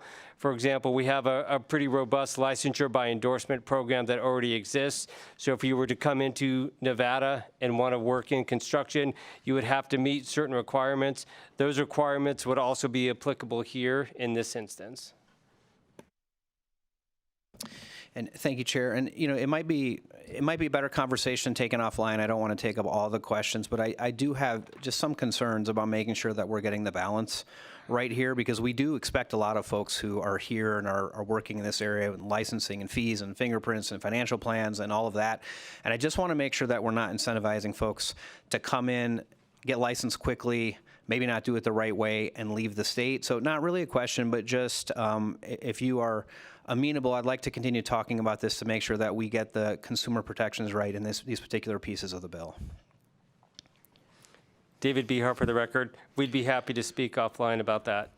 Okay, thank you so much. Thank you, Chair. And could I go to a couple different questions for the main presenters? And I'll try to just have one round of questions, but if I could ask them. So I want to go back, something you said initially. You talked about the $200 million appropriation from the general fund in the bill, and then you mentioned another $50 million from the housing division. And could you just explain to me, where is that money coming from? It's not going to be part of the bill, but it's something you're already doing. I just was a little bit unclear about where that $50 million add-on was coming from. Thank you so much, Speaker. Christine Hess for the record. So here's our audited financials. We do these on an annual basis, and you can actually find them online. We are a housing finance agency. We issue bonds. Super technical. the requirement of us to issue bonds, we're rated, right? So every year, our financials are audited. You all can see them. We can have a discussion about them for sure. But also, S&P, Standard & Poor's, comes and reviews them, asks us follow-up questions as well, and then they provide the division a rating. They actually visit us multiple times a year because we issue a lot of bonds, but they provide the division a rating on its own, which is AA, and then also our issuances are all rated. Most recently, all of our single-family issuances have been rated AA+. It's fantastic. In order to issue bonds, and this is actually part of when the housing division has been established in the last couple decades, so I was not around anywhere. I was born, but I wasn't around when all of this was done. In order to issue bonds, the state must have, the state housing division, an account outside of the state. It just doesn't function in the state. And it's a trust. Our trustee is Zion's. And that trust has assets. When we first discussed this initiative, we had to be very clear, like you can't just take the money because it impacts our rating and our ability to issue bonds.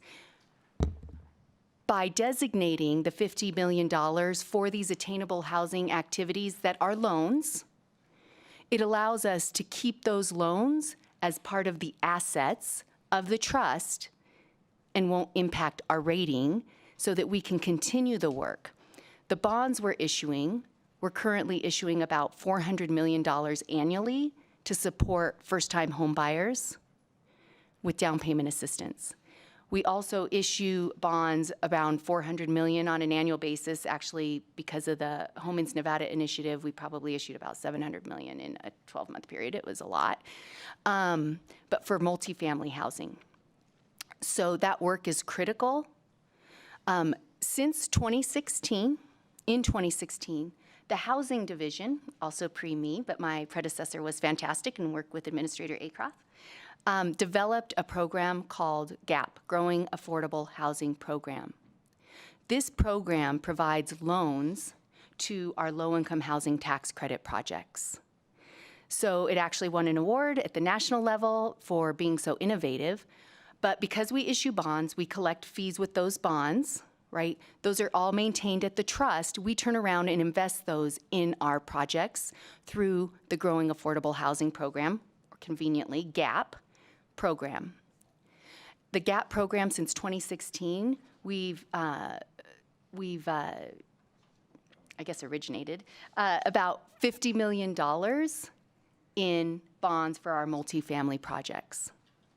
That $50 million currently is outstanding, right? Because right now, how we've worked with developers is that the repayment is based on a cash flow basis.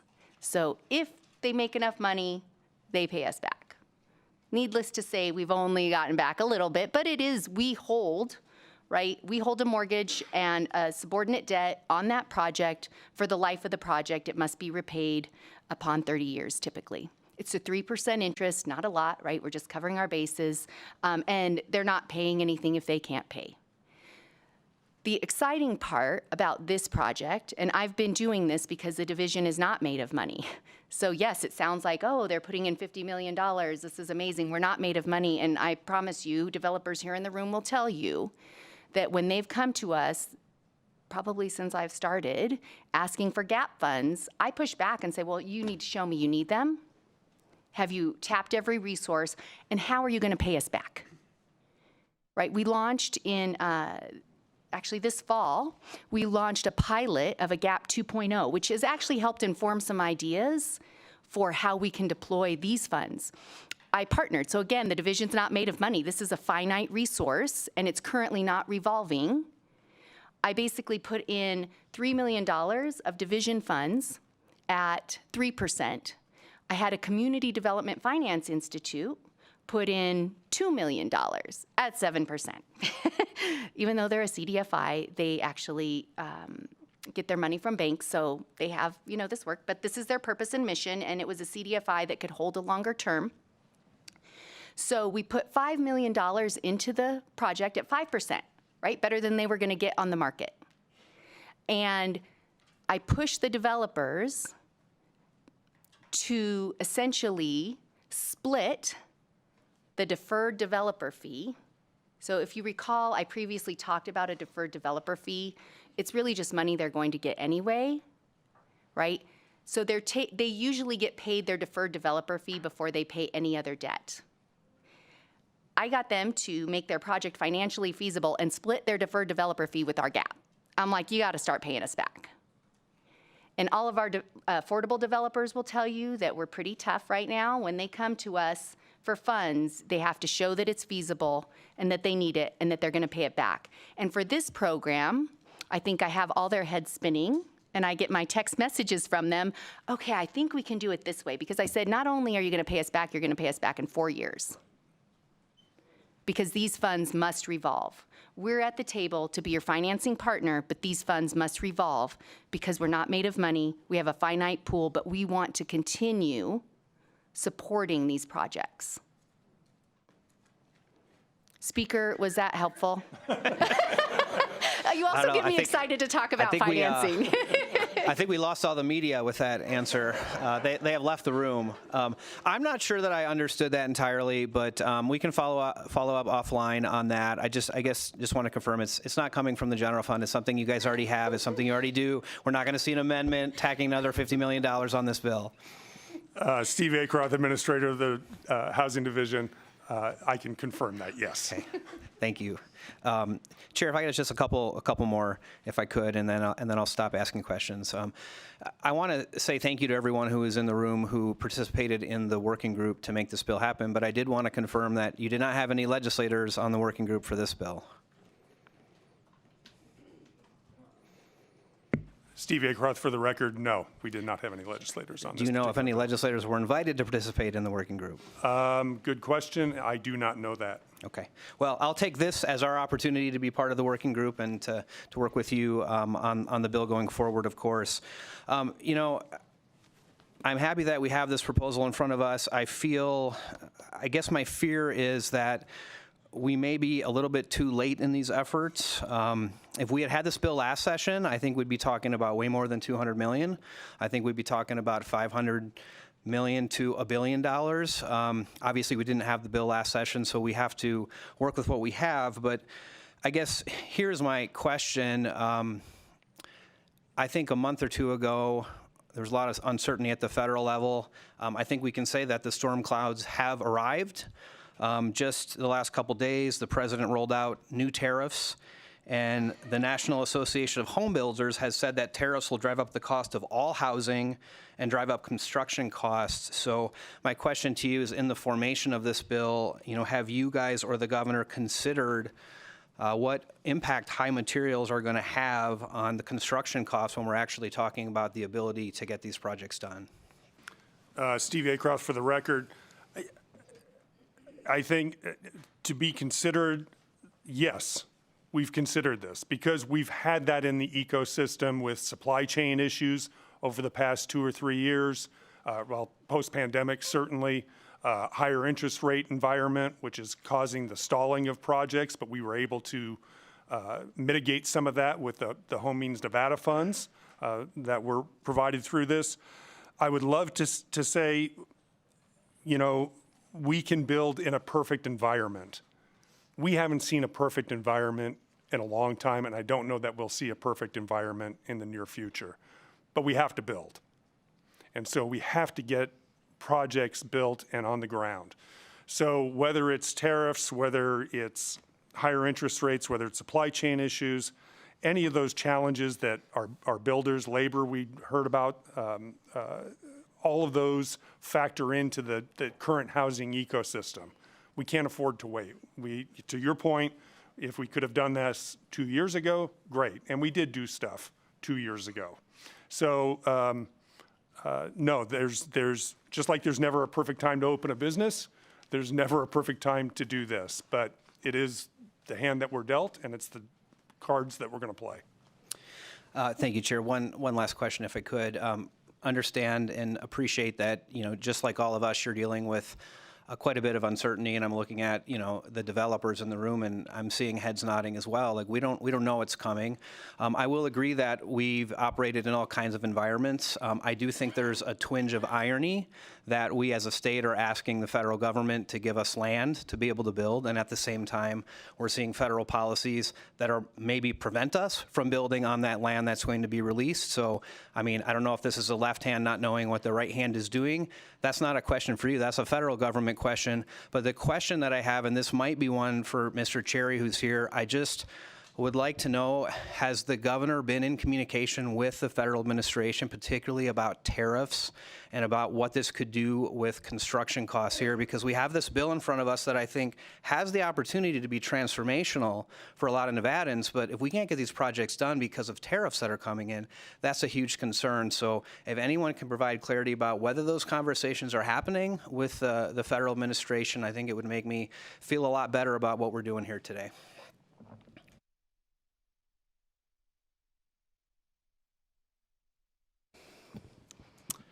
To you, Speaker Yeager, Ryan Cherry for the record.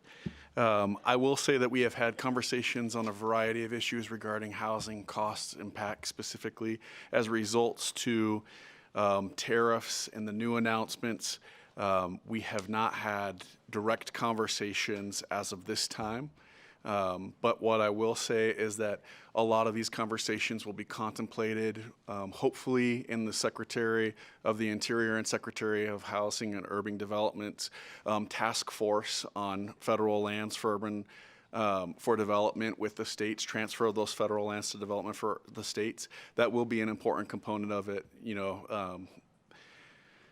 I appreciate that perspective, and we are committed to addressing everything that is impacting costs on the state. The governor said it in his press conference yesterday. This is a state-directed effort that is benefit and driven by benefits to Nevadans, and that's what our focus is on. So whatever conversations that we need to have moving forward, the Lombardo administration will have on those. Thank you. And Chair, not a question. I appreciate that answer. And, I want to work together on this. I think when we're talking about these issues, and it's not just tariffs, it's a lot of issues, right? These are real things that are hurting real Nevadans. I'd love to tell you that I have a direct line to the president. I don't think he's taken my call to take my perspective on these things. I guess I could try. I don't have a number.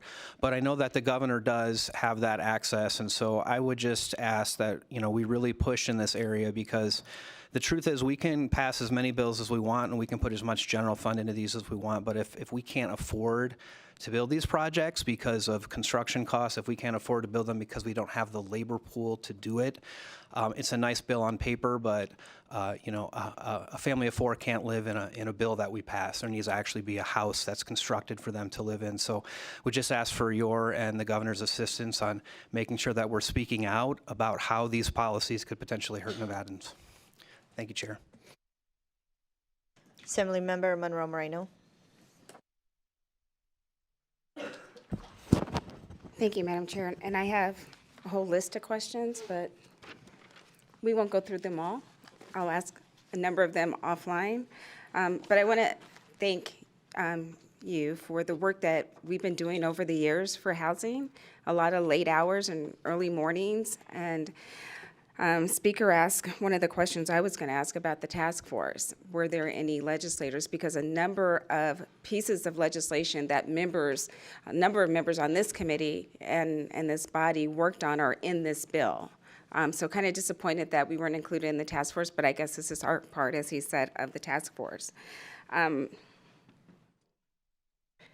You said about the $50 million. My first question, will that be the only dollars that will be included in the loan program, or will part of the $200 million, which are general fund dollars, be included in the loan program? Thank you, Assemblymember Monroe Moreno, for the question. Christine Hess for the record. Currently, and I guess I would remind everyone, it's a little uncomfortable up here to speak so specifically about the fund because we truly want to honor the intent to have a housing council and a process for an allocation plan. But yes, the idea would be, so as I described it, I said, oh, $100 million, hopefully mostly as competitive loans, right? 50 million coming from the Divisions Trust, 50 million of state funds. So yes, I think that 50 million is what you're referencing. And yes, I would envision some of that to be loans. Thank you for that. I asked the question because, as I understand our Constitution, the state is prohibited from loaning money to for-profit organizations. That's part of our Constitution. So you said your attorney was in the room, and maybe this is a question for the attorney. Have you gotten any judicial determination that these loans would be constitutional if they are general fund dollars and not just dollars from the fund from the Homies Nevada Fund? Christine Hess for the record, and we do have our attorney in the room and have had this robust discussion ourselves. But I also want to make clear that the division is often loaning to nonprofits, to housing authorities, right? So not for-profit entities, but I think your question specifically is for-profit. So I'll introduce Ms. Colleen Platt. Good evening, everyone. Colleen Platt. For the record, I am the division's outside counsel. I used to work in this building, and I do not have the extensive knowledge that Mr. Kevin Powers does on the Nevada Constitution, as I'm sure you all are familiar with. However, I have reviewed the constitutional provision and some of the legislative history surrounding it. It actually kind of popped up as it related to the railroad as it was being built across the country.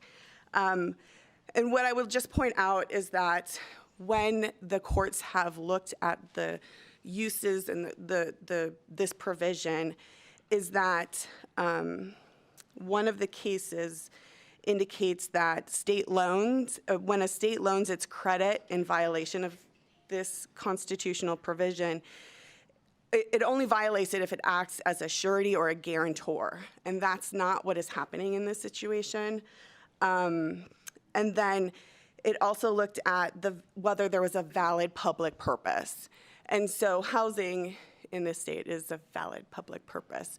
So like I said, I haven't done an extensive deep dive into that, but upon initial review, this is, I think it would pass constitutional muster. Thank you for that. And when you said a valid public purpose, also leads me back to prevailing wage. Public dollars for a valid public purpose should have prevailing wages on those jobs. My personal opinion. May I have another question, Madam Chair? Okay, so when we talked, the gentleman was at the table about building in our rural communities, and it's difficult, especially when you're close to the borders. My question is, would those projects have preferential treatment, like first right of refusal for our Nevada developers, home builders, and construction companies? And then if we couldn't find a Nevada-based company, then look outside to someone from out of state. But is there any provisions that gives first right of refusals to Nevada-based developers? Because as a state legislature, I'm here about Nevada. I could care less about Utah, Arizona, and California. I'm about Nevada companies, Nevada families, Nevada workers. Steve Acroth for the record. It's an interesting, very interesting question. I would frame it this way. The bill itself doesn't speak to it. But when we talk about developing that allocation plan, that's a component that could be included into that. I don't know what the challenges would be, I'm thinking out loud here, for a developer who might put in a project, get awarded the project, and then has to switch, right? That would be something we would have to think of. Like he's got, subs lined up to do it, and then all of a sudden his subs leave or doesn't have the subs. So, yeah, that would just be something we would really have to think through on how we do that allocation plan. I'm more than happy to help you think through that. May I ask another question? like I said, I have a whole list of them. Go through, I think it's section 39. The council and the makeup of the council. How was it decided? When you look at the appointments for the Senate majority, I'm sorry, it's section 15. I have too many tabs here.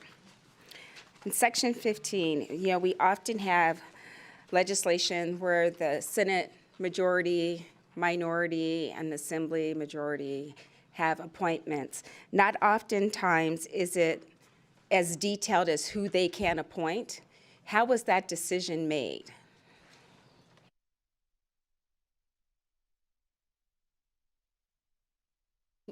Christine Hess, for the record.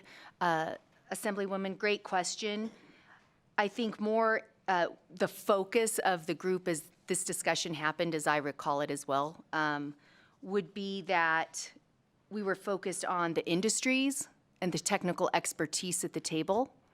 So I think, if my understanding of your question is normally the majority leader of the Senate, for example, could have an appointment. In this case, we wanted to ensure that there was representation from industries to provide technical expertise. Ryan Cherry, for the record, to you, Assemblymember Monroe Moreno. What we would envision is a smaller group for this advisory council so it can move efficiently and effectively. So we had the small member base of it, and we knew what those members would look like, and we simply just put on paper and for the bill, this is it. We are up for discussion if you would like to have a conversation about where those members go, but it is simple, just these are the agencies that the industries that we think need to be represented on it. We need to make sure that there is legislative representation from the majority and the minority in the governor's office on this council, so we all have the ability to put in and provide for buy-in from the branches of government. Thank you. And yes, I would love to be part of the conversation and how we make the distribution of the council. I'm looking at who the expertise for the different entities, and I think we can tighten up that language a bit. And then, Madam Chair, okay, I won't ask all 20 I have written down, I promise. So, as you envision this rolling out, how many new units will this money support? With tariffs today, may not as many as yesterday, but how many do you think it would support? And how many units did the Home Means Nevada create? What was the cost per unit then when you were building this out? And then do you think this is going to be more or less effective than the Home Means Nevada program when we initially rolled that out?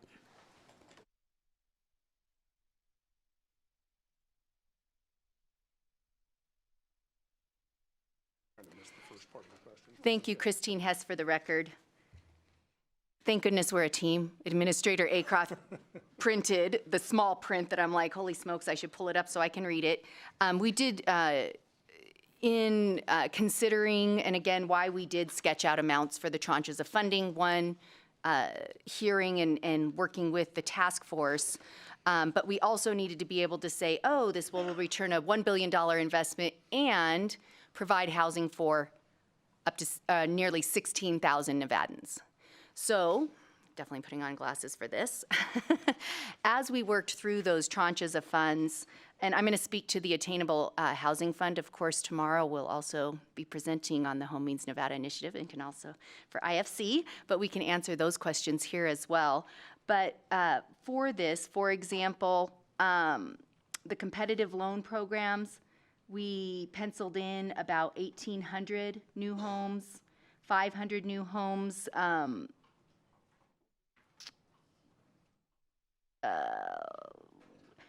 for supportive housing. 10,000 Nevadans helped with rental assistance. 500 new homes because of the acquisition of land component and tranche of funding. 1,500 supported programs supported for essential workers in purchasing homes, homeownership, and another 1,500 units supported with the incentives for local governments to increase the housing supply. And certainly it may be easier than me going through this to provide you kind of our outline of return on investment. And regarding the Home Means Nevada initiative, so many numbers in the head. Steve, I would like to say about 2,800 new units were created with that. Steve Acroft for the record, and yes, math gets a little fuzzy at 7 o'clock at night, but we can get you better numbers. But it's 23 to 2,800 new units and about 800 rehabilitated units in the multifamily space. We continue to monitor in the homeownership. I know our program helped 500 homeowners, and I don't have the numbers for Nevada Rural's program. And then certainly what you see with Rebuilding Together Southern Nevada, they've done yeoman's work in helping folks down in the Las Vegas Valley. And Christine Hess, for the record, to speak to the effectiveness and cost per unit. Different programs, different targets. The ARPA funds required less than around 45% of area median income when we were looking at those, I believe, as a requirement. So the conversation is different. The level of subsidies are different. But generally speaking, if we were to say the cost per unit, I can speak right here at the table to the cost per unit average of our bond programs, which many of the HM&I projects went through the bond program. That's about $350,000 for new construction per unit. But again, that's going to vary, right? It depends north-south, rural, three-bedroom, how many three-bedroom units, studios. So really different programs. I think, will this be as effective? Definitely. Differently so, but definitely as effective. And again, as part of the working group, affordable developers were also at the table, right? So when I talk about that 100 million, the 50 million in the division funds and the 50 million in the state, we will be also continuing our financing support of affordable projects. So just different funds, but definitely I think it would be as effective. Madam Chair, I have two more, then I promise I'll be finished. Okay, the first one is going to be on section 10. Can you just give us an idea what you envision the incentives is going to be for local governments? And when you look at G2, the reimbursing local governments for waiving and deferring of payments and fees, will there be a cap of those reimbursements and what the amounts will be? Steve Acroft for the record. So again, to be structured, right? It's pretty open-ended here, to your point. I think it's maybe a little too open-ended, but as we develop the plan to do that, we do envision, and you can correct me if I'm wrong, Christine, a matching fund for the local jurisdictions. So going back to the reporting that is done and what they are doing in their programs, again, I'm thinking out loud, but you know, it could be a competitive process to receive those funds. How much affordable housing, what percentage of affordable housing are you doing? That's a method that they're using in Colorado, I believe, as they issue state funds to jurisdictions. You know, what percentage of building in your area is for affordable housing? And that's how they're determining who gets those funds. So that's a potential solution to that too. And then this will be my final question, and you led me into it when you said reporting. Earlier tonight in the conversation, the only reporting, and maybe I missed it as I read the bill, and I've gone through it 3 times now. I see reporting for the rental assistant. I don't see any reporting from the home builders, the developers, the report back to us of actually what's the money being spent, how many units they're building, that type of thing. I'd like to see that reporting in here as well. Steve Acroft, for the record, I think that's a very valid consideration to put in. Absolutely. If I may, Christine Hess for the record. Our legal just reminded me that all of our agreements that we put in place have reporting requirements. And I could help you could help yourself to our reporting requirements on our HM&I projects. We know extensively where they are, milestones, spend forecasts, and progress. And that would be great. And then when you come back to IFC, as you do for every IFC, we can just add that to the reports to IFC. That would be wonderful. Thank you, Madam Chair. I won't ask the rest of the questions, but I look forward to working with you on this bill to get it right. Assemblyman O'Neill. Assemblymember. I don't care what you call me. Not at this hour of night. Thank you, Chair. And I don't know who's best at answering this question. Ms. Hess, Mr. Acroft, or the gentleman from the rurals with the most interesting mustache, I will say. But I'm probably one of the few, actually looking around, possibly the only assembly person here that does represent the rurals. And so that's important to me. And the bill is, as was said, is exciting. I really enjoy it. But I want to talk about the increase of what it costs to build out in the rurals. And I know it was mentioned very early when we were going through this generally. But, it costs 20, 30, I'd even say higher than that at times for the materials to get out to the rurals. And then the labor force is very limited, which all adds to the increase. So I guess where I'm going is, how does the bill address the financial challenges of housing construction in the rural areas? So Steve Acroft for the record. So let's start with that reciprocity. So that's, that component will hopefully reduce some of the labor costs that are involved with building in the rurals.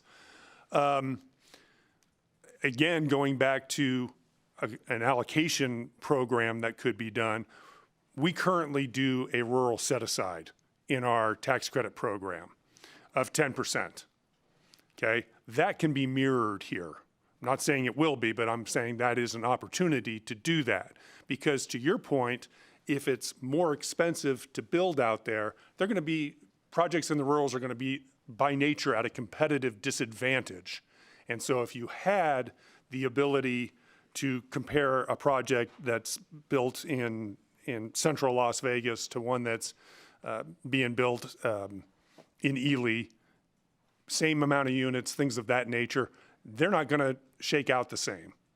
And so I think that's an opportunity that we can take a look at and, basically kind of have that set aside to ensure that these projects can be built with that in mind. Thank you. And Chair, are we going to do a second bite, or I can grab my next one? Thank you. Given the state's growing population and the housing crisis as we have today and what may be tomorrow, this may continue as we grow so rapidly. How will the legislation influence housing policies moving forward as we go forward in Nevada? I always want to look to what the decisions we make today affect this state 10, 20 years from now. And that's what I want to also ask is, how will this help on the landscape going forward in housing? Or will we always be in a crisis situation, do you believe? If I could answer that question, I'd probably be in a different position and getting paid a hell of a lot more than I currently am. Steve Acroft for the record, sorry. We have to deal with what we see right now, and we know what we see right now.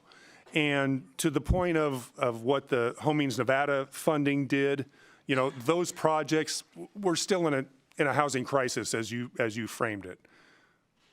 We've had, I think, Right now, 12, I think we've had 24 units come online.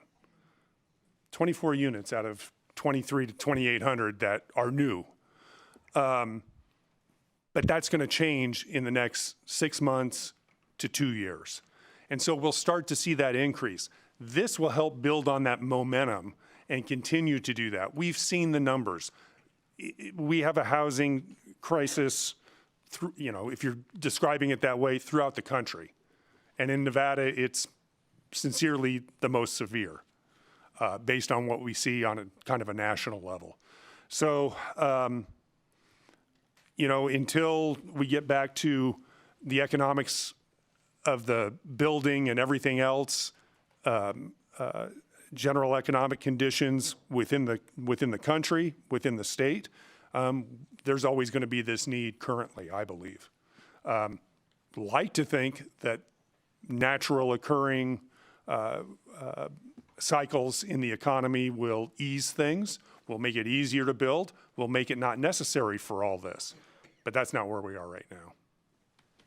Christine Hess, for the record, also, if I may just add, what's incredible is the HM&I initiative, generational wealth for those new homeowners, right? That but for the support wouldn't be there.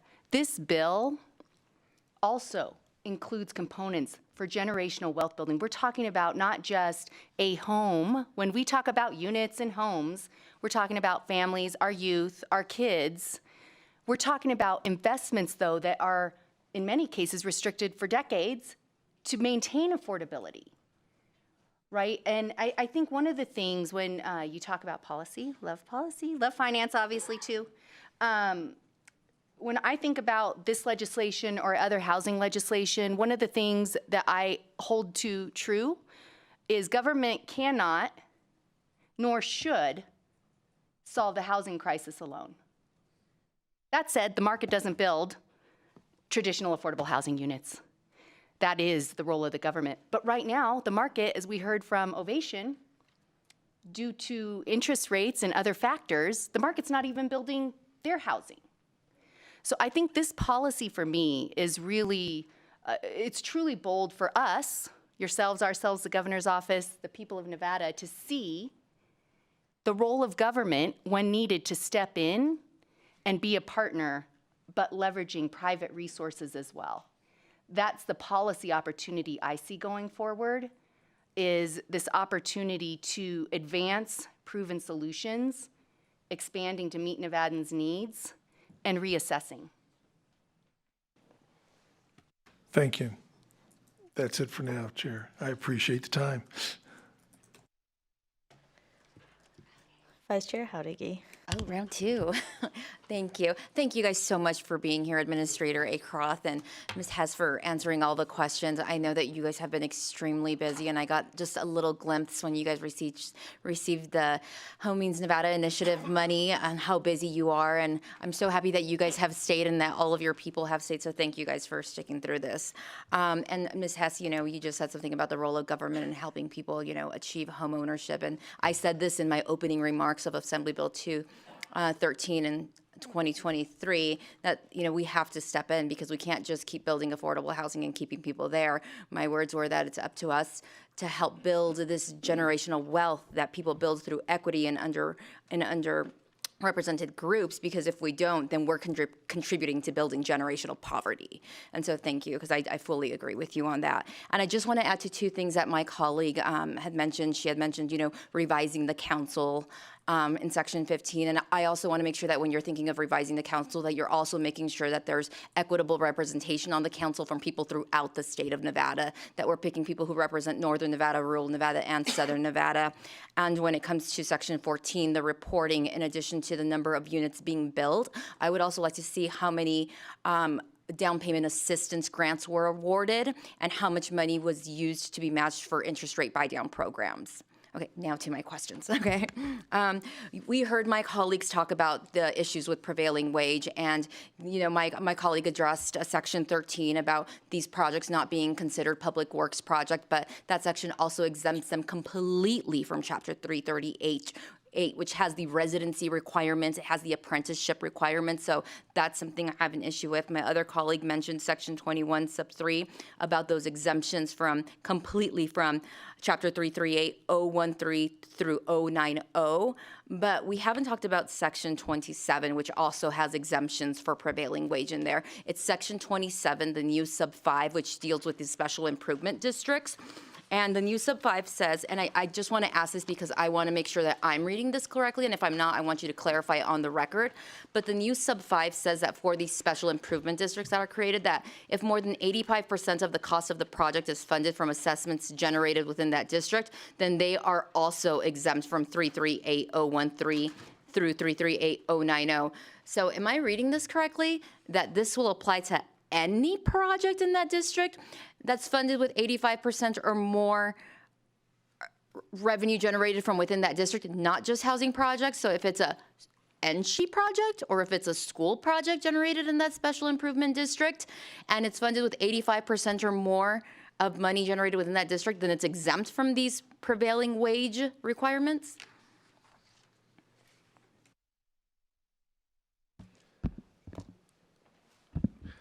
Ryan Cherry, for the record, through you to you, Assemblymember Howdegui. That is not the intent of this section, the language in that section, so we can clean that up so it is representative of just the housing projects we're discussing in this bill. Well, I still can't support the not use of prevailing wage on housing projects, but I wanted to make sure because the way it's written, it's exempting all projects. Thank you. And then I also have another question on, I know section 10 gives the division the ability to prioritize projects. The language it uses is with the highest potential of impact on addressing attainable housing, but how are you guys going to guarantee that like the monies are spent equitably throughout the state? Because there's need throughout the entire state, right? But like I would argue that the biggest populations in Southern Nevada, so you're going to get more requests and more need there. So how are we guaranteeing that rural Nevada and Northern Nevada are going to get their fair share portion of these dollars? Steve Acroft for the record. I think it kind of goes back to what I've described as QAP2, and that's a qualified allocation plan that's developed. I forget which section lists it out, but effectively that allocation plan with input from stakeholders, potentially from legislative members, however that looks, can be designed in that fashion. Christine Hess, for the record, I would add the exciting part about using an allocation plan process, that's adopted every year, right? So as we report out and we see the progress and the awarding of funds for certain projects in certain geographic areas, but it might even be certain AMIs, right? Like we'll be looking and reporting on various topics. We can adjust on an annual basis, and that's what we currently do. And then I do have another question regarding section 6, where it goes over the eligible entities who can use funds from the Attainable Housing Fund.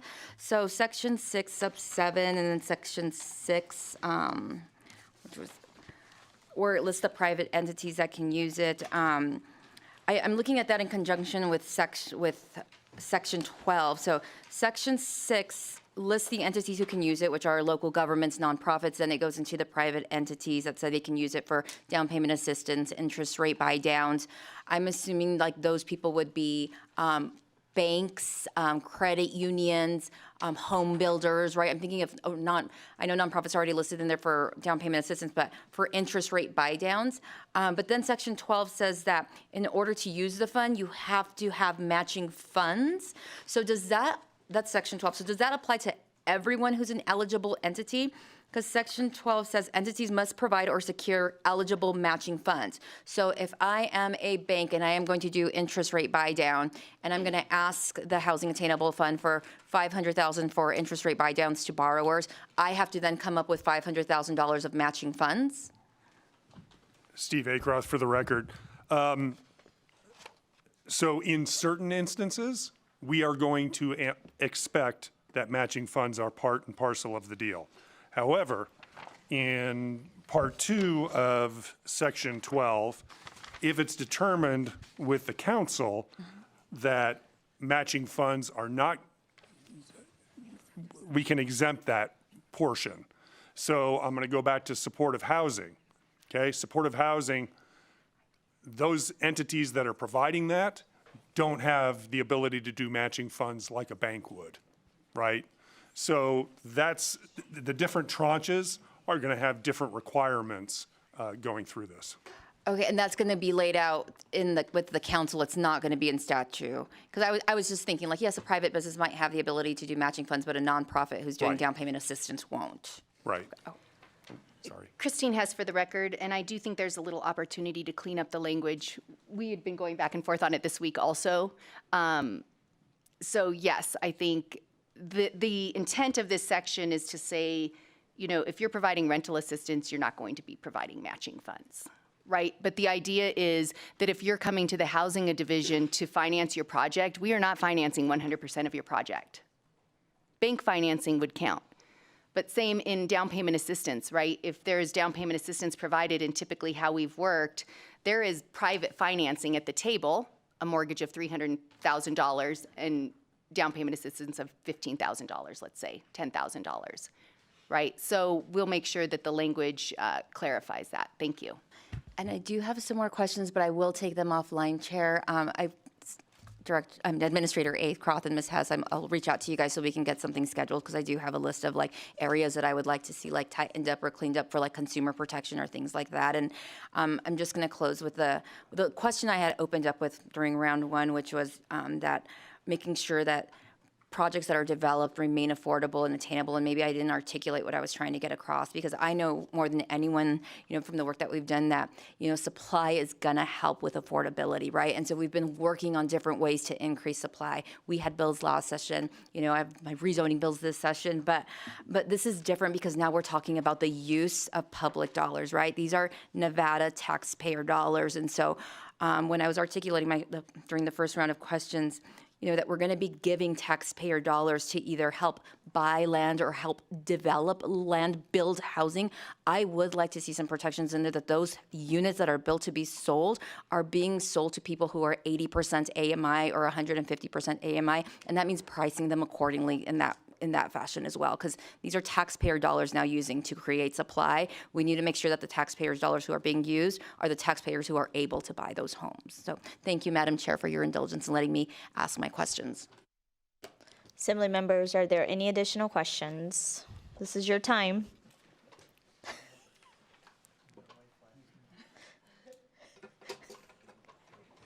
Okay. I have one last question. I know. This one's going to be easy. thought you were off the hook. This one's going to be easy. You've answered all the hard questions. So page 10, it's section 16, sub 1 and sub 2.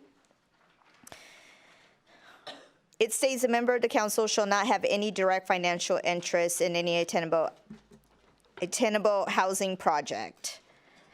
But then subsection 2 states the division shall establish procedures to ensure that any member of the council discloses any direct or indirect financial interest. So when I read that, it contradicts itself. So can you clarify?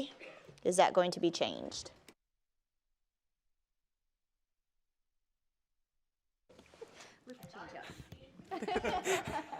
I think they're just trying to decide if I have to go and be the sacrificial lamb. Colleen Platt, again, I think that was intended to be a disclosure of conflicts of interest to the extent there is any. So that's probably a section that can be cleaned up. Thank you for that answer. I just want to make sure that these disclosures are being done before they're appointed as council. And so if that can be changed. And with that, any questions? We will start with support testimony. Is there anyone here in Carson City wishing to testify in support of Assembly Bill 540?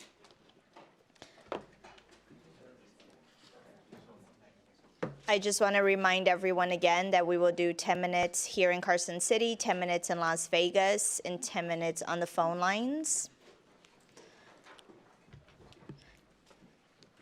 You have 2 minutes each. Ditto is always fine as well, except if you're the first person. You may begin when you're ready. Good afternoon, Chair Marzola, Vice Chair Hudigi, and members of the committee. For the record, my name is Mary Beth Seawald. I'm the president and CEO of the Vegas Chamber. I appreciate all of your thoughtful questions tonight. Having said that, the Chamber does support AB 540 because of the ongoing need to address access to attainable housing for all Nevadans. I would like to thank Governor Lombardo for bringing this important legislation forward. Housing security and attainability is important to Nevada, having a robust and strong economy. The reality is that the existing housing shortage places significant burdens on Nevada's workers and their families and on Nevada's economy. Economic reports and studies have constantly shown that housing shortages can harm economic output, personal income, and jobs. According to the U.S. Chamber of Commerce, on whose board I sit, Nevada's lack of attainable housing has caused $5.5 billion in lost economic output, $2.7 billion less in personal income, and a loss of 37,403 jobs that were not generated. We need to address this significant issue. The policies in AB 540 offer well-balanced solutions to modernize our state's approach to attainable housing. We all do recognize that there have been challenges like the lack of access to federal land for development, inflation, cost of materials, regulatory process, and financing that have added to the challenges of building enough housing units.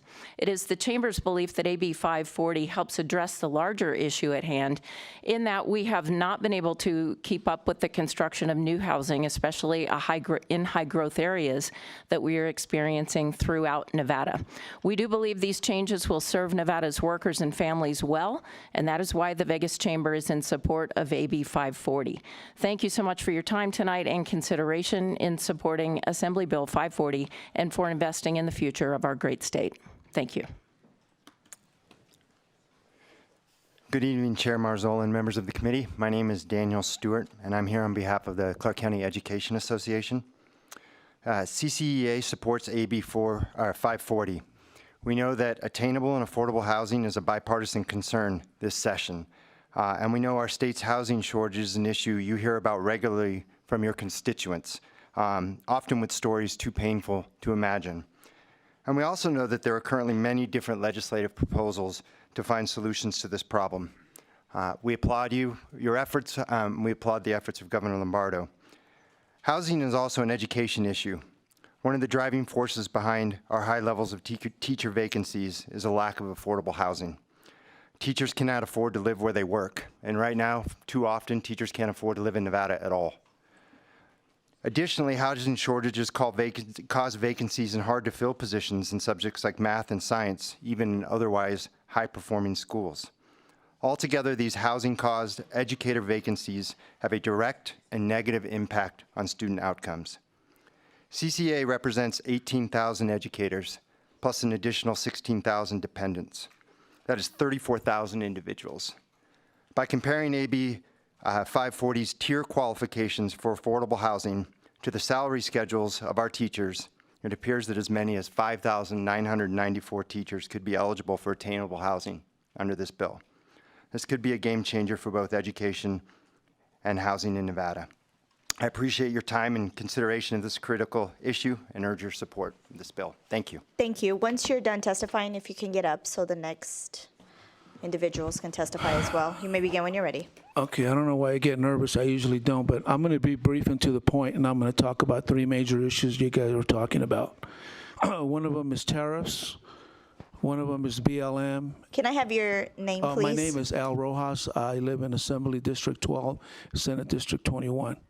So I'm going to talk about tariffs, BLM, and priority housing very quickly. Two of the Assembly members talked about how we're going to set priority, and this is I think I have a good solution, and somebody did mention something along the lines. These homes should only be for people who work here in Nevada and have a job. This was a very controversial issue that I dealt with some of the people that I was trying to represent or working with during the last election cycle. They said it was counter to capitalism. Well, this presents a fantastic opportunity where these homes should only be for the people that are working here in Nevada, have a job or have been here maybe 2 or 3 years, and possibly even not be able to sell it for a couple of years. So that deals with priority. The second thing is tariffs. Now, Who says it's not off the table to go Sir, tell? I hate to interrupt you, but are you in support of the bill? I'm in support of the bill. I'm supporting the Without bill. changing it? Without I'm supporting the bill without changing it. As far as I know, it was a very complicated bill. Yeah, and that's fine. I just Okay. want to confirm. All right, so I'm in support of the bill. I already said that I was in support of the bill. The issue was brought up about tariffs, and yes, that is an issue. But you know what? Maybe we can talk to Trump and have him bypass the tariffs for this project. You know, that's not off the table. Why not? Okay. So and the last issue has to be with BLM.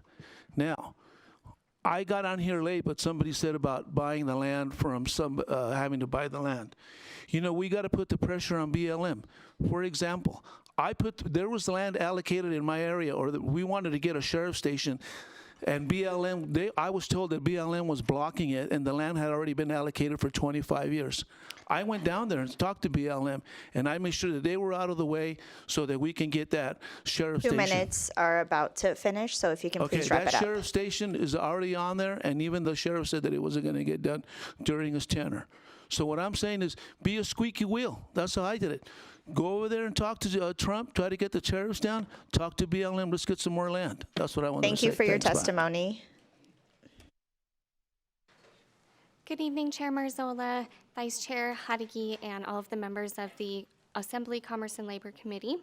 My name is Christine Johnson, for the record, that is CHRISTINE, and I am here representing the City of Caliente, the seat of Lincoln County. The City of Caliente supports this important bill. We echo the statements of Bill Brewer of Nevada Rural Housing and Sheldon Mudd of the Northeastern Nevada Regional Development Authority. Thank you very much. Good evening, Chair Marzola, Vice Chair Hadigi, and members of the Assembly, Commerce, and Labor Committee. My name is Louis Jordan, and I serve as the Executive Director of the Southern Nevada Regional Housing Authority. I appreciate the opportunity to speak today in strong support of Assembly Bill 540. I would also like to thank the Governor, his staff, and the working group for bringing this much-needed legislation forward. AB 540 is a timely step towards addressing Nevada's statewide housing challenges. It supports the development of housing for households earning up to 150% of area median income, which is aligned with the Housing Authority's strategy to create or recreate mixed-income communities where everyone has the ability to thrive. Current funding from the federal level only allows the Housing Authority to serve extremely low-income families or individuals at 30% of AMI and very low-income families at 50%, which does not include the working families making 80 to 150% AMI. That need is growing every day. The Housing Authority has also expanded its portfolio to include low-income tax credit units and also some market rate units. Therefore, again, increasing our ability to serve more than those that are just under 80%. Today's economic conditions across the country, and particularly here in our state, has caused us to redefine affordable housing and who needs it. AB 540 is a tool we can use to support our efforts to meet the needs of those that are in search of attainable and affordable housing here in our great state, as well as recreate traditional neighborhoods that built great communities like many of us came from. These communities were made up of essential workers, educators, political leaders, service employees, and people just like you and I. This legislation is a shining example of Sir, can you wrap up your testimony, please? Yes, I urge the support of AB 540 and look forward to working with you. Please remember that you can also submit your testimony in writing if you didn't get to finish. Good evening, Chair Marzola, Vice Chair Hadigi, and members of the committee. I am Dr. Hilary Lopez, LOPEZ, and I'm the Executive Director for the Reno Housing Authority. I will be brief and appreciate the opportunity to share our support for Assembly Bill 540. The Reno Housing Authority is the longstanding affordable housing provider in Washoe County, helping nearly 15,000 Nevadans have a safe, secure place to call home. with public housing, housing choice vouchers, specialty vouchers, below market rate properties, and contracts, we're a solution for low-income families, seniors, and people with disabilities in the Truckee Meadows. The provisions in AB 540 have the ability to help sustain the momentum from the state's prior investment in affordable housing and thereby further reduce the gap in need versus the availability of affordable housing throughout Washoe County.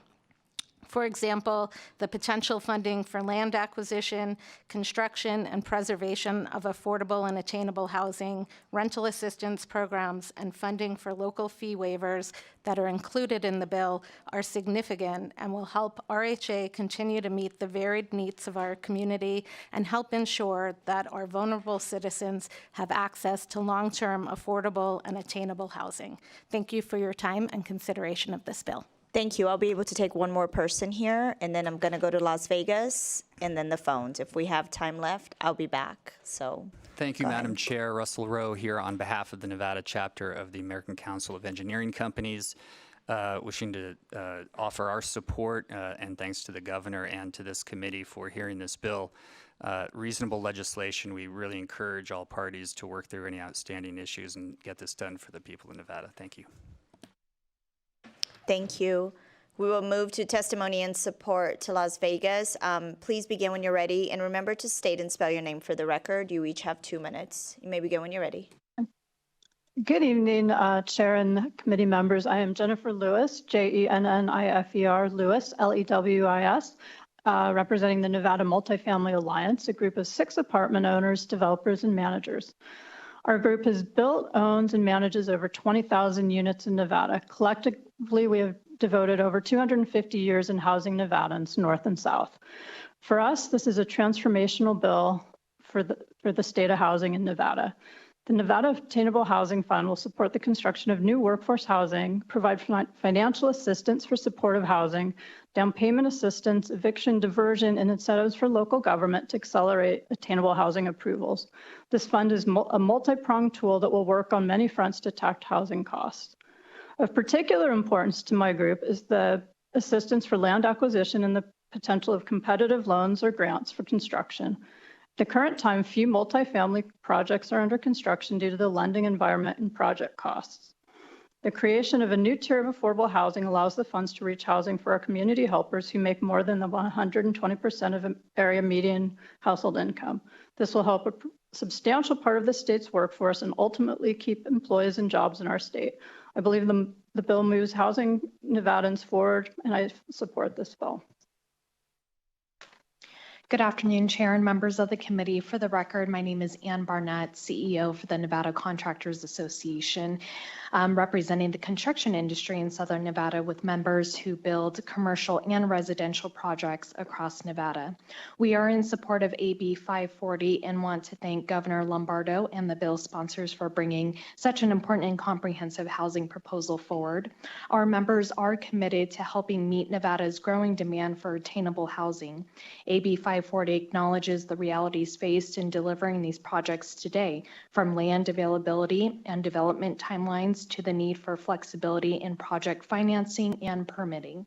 We especially appreciate the bill's focus on expanding housing opportunities for essential workers and the many Nevadans who are increasingly priced out of the housing market, an issue we hear about regularly from both the workforce and the development community. This bill offers thoughtful solutions that will help get more housing built for the Nevadans who need it most, and we respectfully urge your support for AB 540. Thank you. Thank you, Chair Marzola and members of the committee. My name is Emily Osterberg, and I'm here representing the Henderson Chamber of Commerce and our over 2,000 members, the majority of whom are small businesses in Southern Nevada, to express our strong support of AB 540, which seeks to address the critical need for attainable housing in Nevada. As our state continues to experience rapid growth and increasing housing costs, it is imperative that we implement policies that ensure all Nevadans, particularly working-class families, have access to safe and affordable housing options. By expanding access to attainable housing, preventing displacement, and fostering responsible development, AB 540 will improve the quality of life for countless residents. Thank you for your consideration. Good evening, Chair Marzola and members. I'm Aaron Sheets, S-H-E-E-T-S, the CEO of HopeLink of Southern Nevada. HopeLink is the lead distributor of rental assistance in Southern Nevada, and we are pleased that Governor Lombardo has recognized the importance of these dollars in Assembly Bill 540. In 2024 alone, HopeLink distributed over $8 million, consisting of more than 5,500 rental assistance payments directly to landlords and property managers, stopping evictions and securing stability for over 15,000 Nevadans. This is the most cost-effective homelessness prevention intervention we have available to us. We appreciate the bipartisan support around eviction diversion and thank the governor and this body for recognizing that when we can timely intervene to stop an eviction, we not only provide tremendous savings for the state on the back end, we're giving that Nevada family a chance to avoid the intensely negative domino effect that an eviction has on people's lives. Thank you for hearing the bill. Good evening. Thank you for the opportunity to address all of you this evening from Southern Nevada. My name is Tim Veenstra, Veenstra, and I am speaking on behalf of Nevada Hand. Simply stated, access to affordable, flexible capital for housing construction and housing rehabilitation is one of the most critical aspects to address Nevada's housing crisis. Nevada Hand strongly supports the Nevada Housing Access and Attainability Act, AB 540, and we support Governor Lombardo's efforts and NHT's efforts to address our state's housing challenges. Thank you. Good evening, Chair Manzola and members of the committee. For the record, my name is Maurice Page, PAGE, and I'm the Executive Director for the Nevada Housing Coalition. The Nevada Housing Coalition is a statewide nonprofit working to promote the development and preservation of affordable housing. Our coalition includes over 350 members across the state from urban and rural communities, public and private sectors, developers, builders, finance, community service providers, and advocates. On behalf of the coalition, we express support for AB 540. Creating this account signals that attainable housing is a state priority and that dedicated funding is essential to facilitate the development and preservation of housing across a broader income spectrum. As a state, Nevada ranks second in the nation for cost-burdened renters and fifth for cost-burdened homeowners. AB 550 offers a rare opportunity to create targeted solutions for this segment of our housing market. Thank you. Have a great night. Good evening, Chair Marzola, members of the committee. Tony Castagno, CASTAGNO, Director of Government Affairs for AMH, here in support of Assembly Bill 540. AMH is a Las Vegas-based home builder and property management company of single-family rental homes. Our mission is to expand housing choices here in the state of Nevada. We were grateful for the opportunity to work with stakeholders and weigh in on AB 540 during the interim. We believe it prioritizes supply-based solutions to bring real relief to Nevadans while avoiding policies that would limit choices, take away property rights, discourage investment in supply, or inject further price inflation into the housing market. Additional comments of support can be found in a letter we submitted to the committee, which was inadvertently blocked due to copyright issues, so we'll work to get that resubmitted. We urge your support of AB 540 and the housing solutions it proposes that encompass all types of attainable housing. Thank you.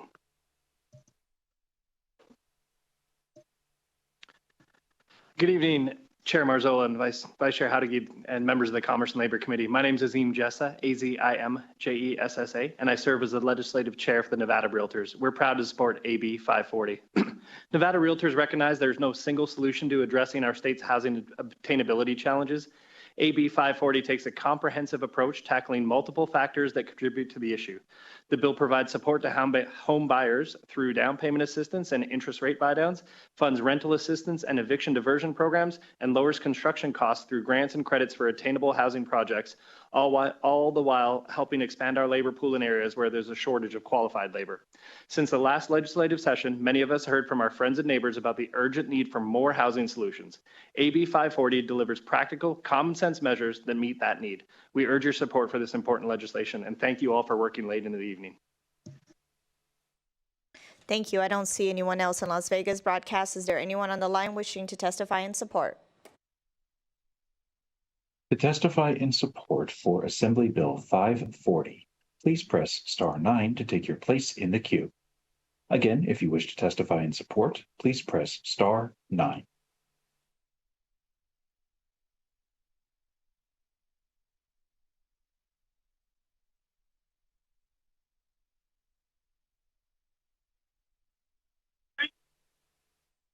Good evening, members of the committee. My name is Mary Kerner, Kerner, and I'm with the Rural Nevada Development Corporation in Ely. I wish to express my strong support for AB 540. While all the components are needed and beneficial, I want to address the section of down payment assistance programs in rural Nevada. Homeownership is a cornerstone of financial stability and community growth, yet for many middle-income families in our rural areas, the upfront costs of purchasing a home remain a barrier. While federal programs do exist to assist low-income households, they often come with restricted eligibility requirements and lengthy application processes that make them difficult to access. Additionally, HUD's definition of affordable housing primarily targets lower income brackets, leaving the middle income families without sufficient support. RNDC has been administering a federally funded program for many years, so we have experience with this very issue. The state-funded Home Means Nevada initiative that you spoke about this evening for the middle income families is a real-time example of the success of the program. In the last 18 months, RNDC deployed $875,000 in down payment assistance to 42 first-time homebuyers in rural Nevada that were classified as middle income. Down payment assistance would help bridge that gap for families who can afford a mortgage but struggle with the initial cost to get there.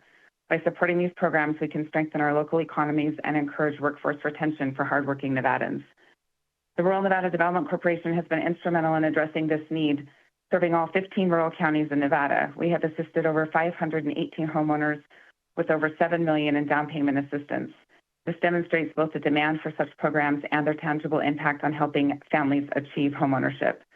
We appreciate our partnership with the Nevada Housing Division in bringing vital down payment assistance and other programs to rural Nevada. Their commitment to expanding homeownership opportunities has made a real difference in the lives of those we serve. I urge the committee to support AB 540 and attainable housing policies that provide a pathway to make homeownership more accessible for the middle-income families in rural Nevada. Doing so will not only enhance Can you financial please wrap security up your for individuals. testimony? Your time has ended. Yes, just saying that it would build resilient communities for the future. Thank you for your time and consideration. Thank you for your testimony. Broadcast, is there anyone else on the line?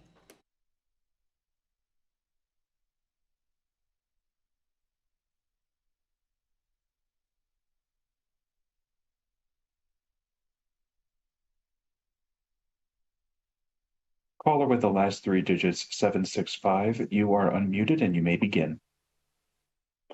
Hello, my name is Devin Livesey from Las Vegas, DEVIN LIVZIEY.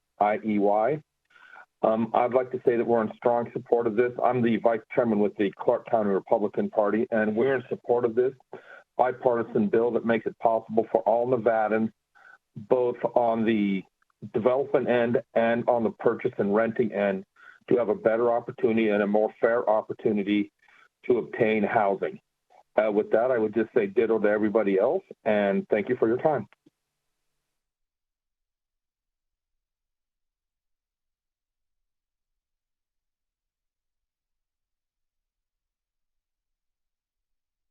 Good evening, Chair Marzola, Vice Chair Hadagi, and members of the committee.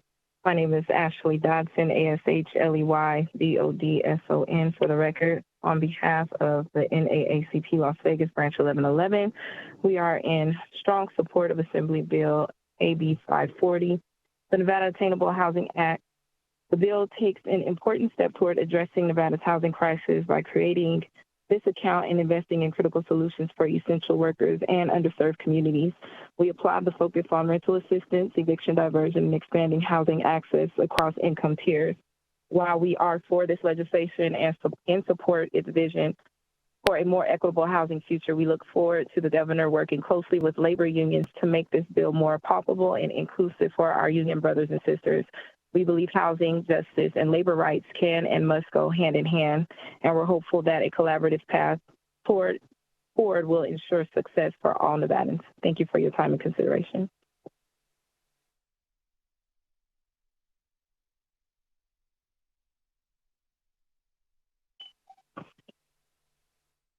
Good evening, Chair Marzola and Vice Chairman Hardage. My name is Caroline McIntosh, McIntosh. I am the chairman of the White Pine Main Street Association, a member of the Nevada Main Street program through GoEd. We are in full support of AB 540.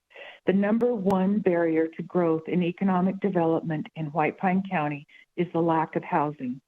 We have very few licensed contractors in the area. It simply does not pencil out for a builder from Las Vegas or Reno to come to White Pine County for our small projects. Ely State Prison incurs millions of dollars annually in overtime charges simply because of the severe housing shortage.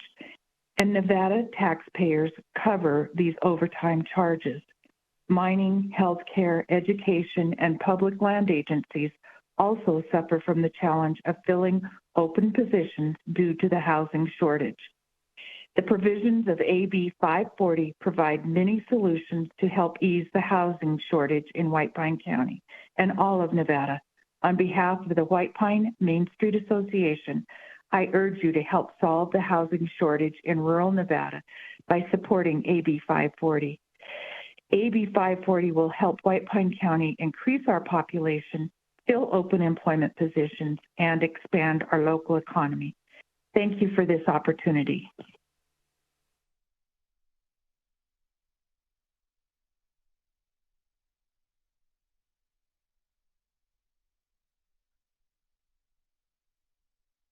Good evening, Chair, Vice Chair, Speaker, and Assembly members.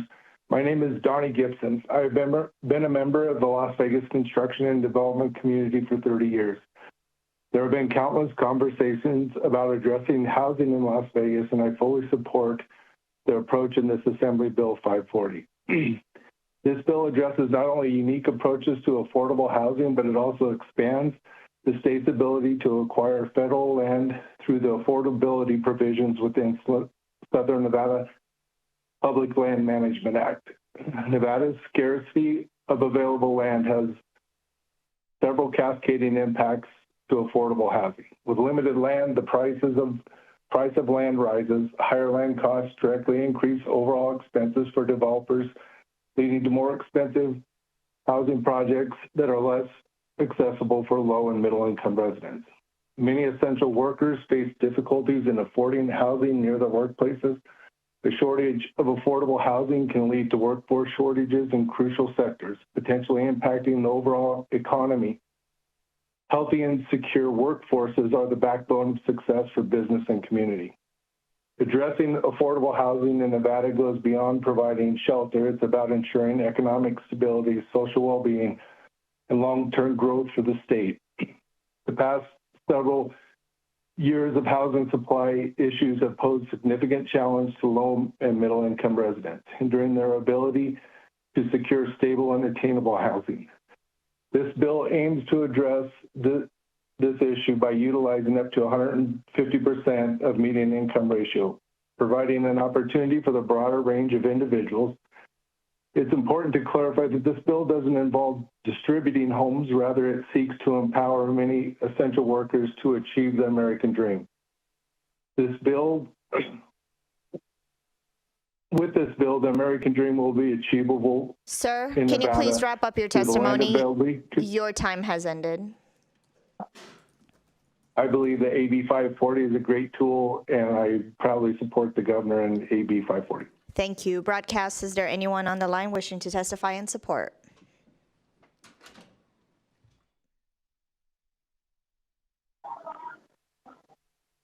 Hi, this is Peter Guzman, president of the Latin Chamber of Commerce. I had the honor of being part of the Housing Policy Committee. I commend all of my colleagues that have put so much time and effort into this moment today where we're presenting this bill. The Latin Chamber of Commerce is in full support. I'm going to keep it short out of respect to other people that want to testify and just say that the Latin Chamber of Commerce is 100% stands with Governor Lombardo and all of those who had a hand in getting us to this point. This is a very important bill for a very important topic. And I think it is also a way for many to get out of generational poverty. We've been hearing that a lot. I'm so happy to hear that. So we are in full support of this bill. Thank you.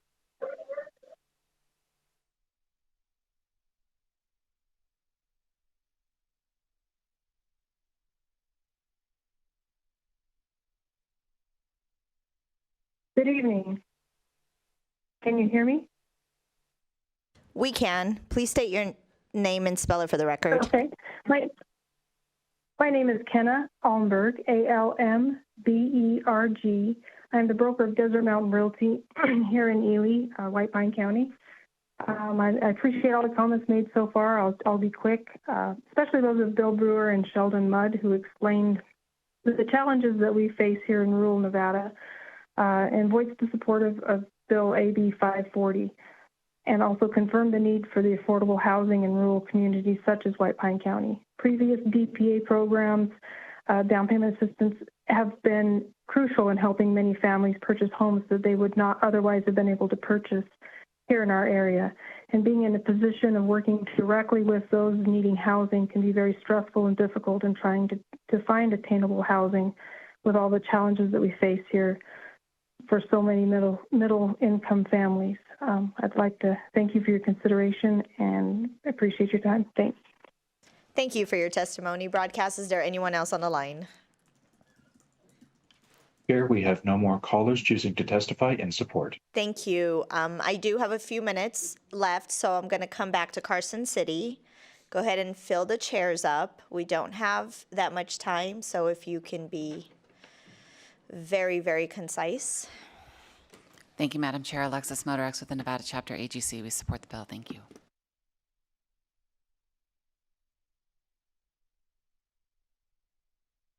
Let's not clap. Thank you. Go ahead. You may Given that begin. precedent, Madam Chair, Mike Draper with our Argentum partners representing the Nevada Builders Alliance and our over 1,000 members all over Nevada, and ditto. Matt Walker with Howard Hughes. We're also in support. Thank you. Madam Chair, John Sandy here today on behalf of the Nevada State Apartment Association. We support the bill. I'll keep it short too. My name is Eric Clark, spelled E-R-I-C-C-L-A-R-K-E. I'm with Nevada's Manufactured Home Community Owners, and we're also in support.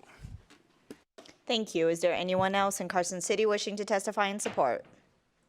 I don't see any. We will now begin testimony in opposition. Is there anyone here in Carson City wishing to testify?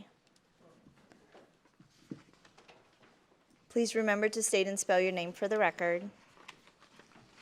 You each have 2 minutes. You may begin when you're ready.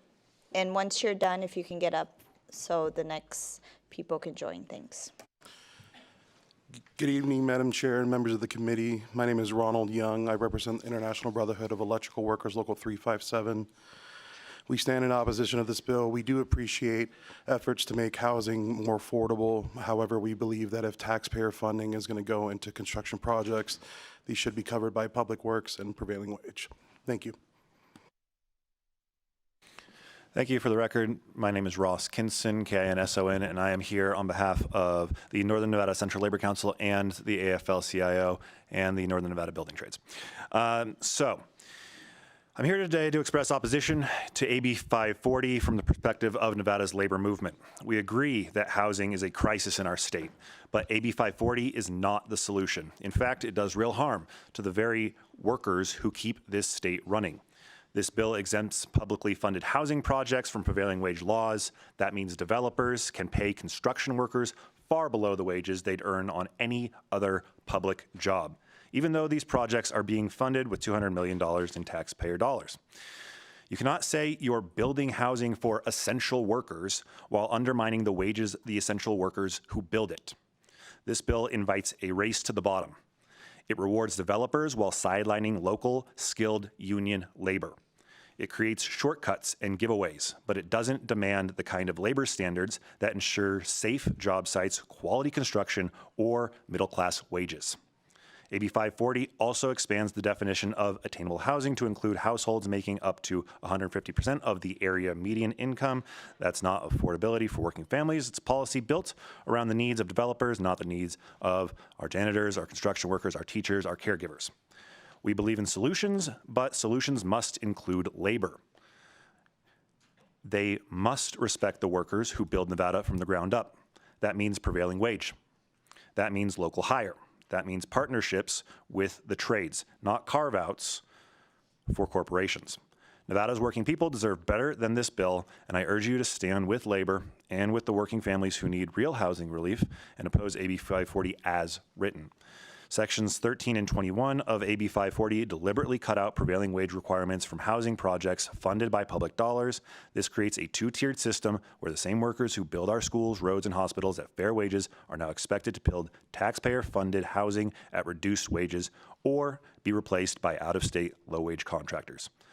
If we're serious about solving the housing crisis and supporting Nevada workers, we need to keep prevailing wage in place. There is no justification for using public funds without public labor standards.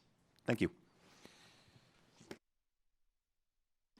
My name is Aisha Goins, AESHAGOINS, and I am here on behalf of SEIU 1107.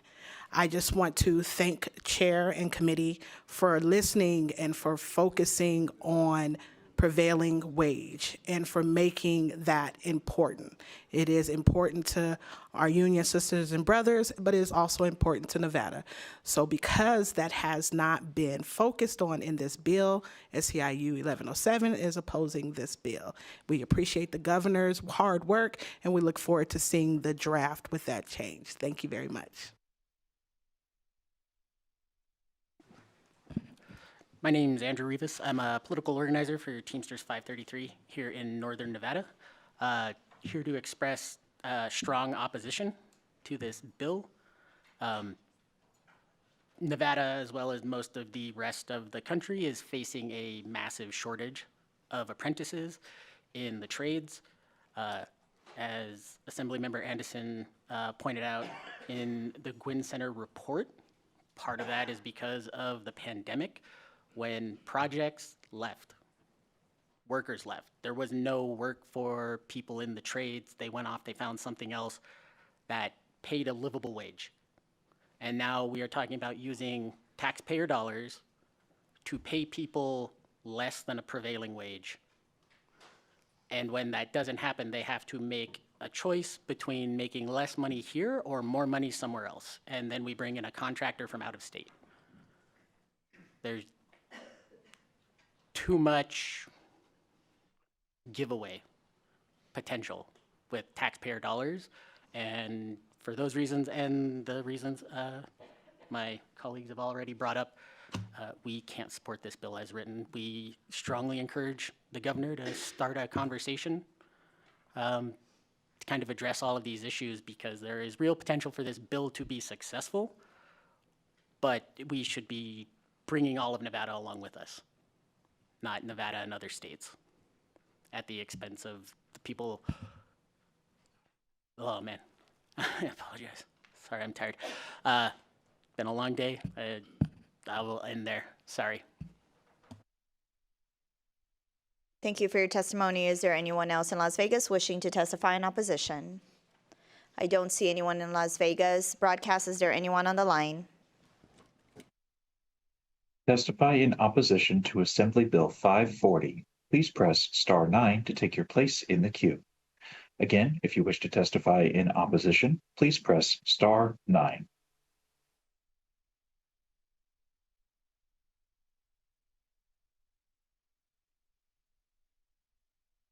Good evening, members of the committee. My name is Paula Luna, Paula-Luna, and I am the Deputy Director of Battleborn Progress. Standing in strong opposition of AB 540, we cannot support any bill that doesn't guarantee protections for our union brothers and sisters. Affordable housing is a top priority for Nevadans. However, it shouldn't come at the cost of a livable wage for our hardworking people building these homes. Instead, we should look at fair housing bills brought to you by legislators in this body this session, excuse me, and re-examine the good housing bills passed last session but vetoed by the governor to solve our housing problem. Please oppose AB 540. Thank you.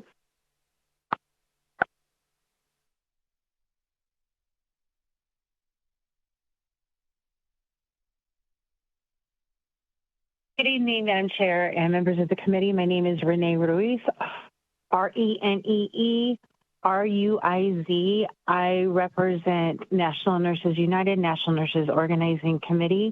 We represent 3,000 plus RNs in the state of Nevada, and we oppose AB 540 as it does nothing to promote the health and well-being or prevailing wage for our union siblings. Thank you.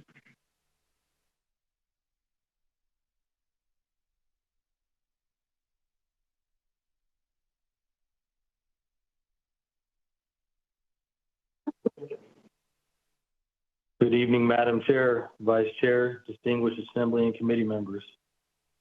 For the record, my name is Luke Brand, Lukebrand, District Representative of the Operating Engineers, Local Number 12. I'm also here this evening speaking as a Nevada State resident. I'm here to urge all involved parties to oppose AB 540 as it lacks prevailing wages, which helps maintain the standard of living for your constituents who build these much-needed homes, while at the same time supports the tax base of all Nevadans while they spend these earned wages in our local communities. I feel the language in this bill as a whole discounts the value and importance of prevailing wages on construction projects with public funding. Again, respectfully, please consider strongly opposing this crucial Assembly bill. Thank you for your time and consideration. Have a good evening.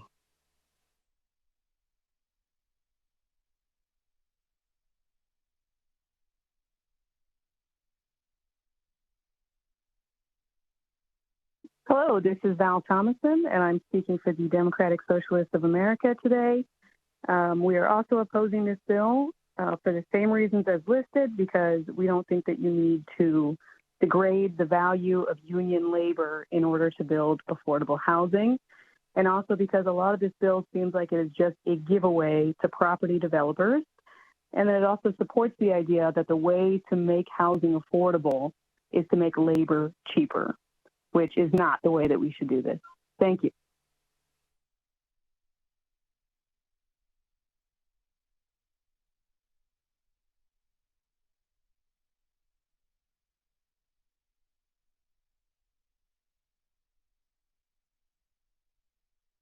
Chair, the public lines are open and working, but we have no more callers for opposition. Thank you. We will move to neutral testimony. Is there anyone in Las Vegas? Sorry, it's been a really long day in Carson City wishing to testify in neutral to Assembly Bill 540.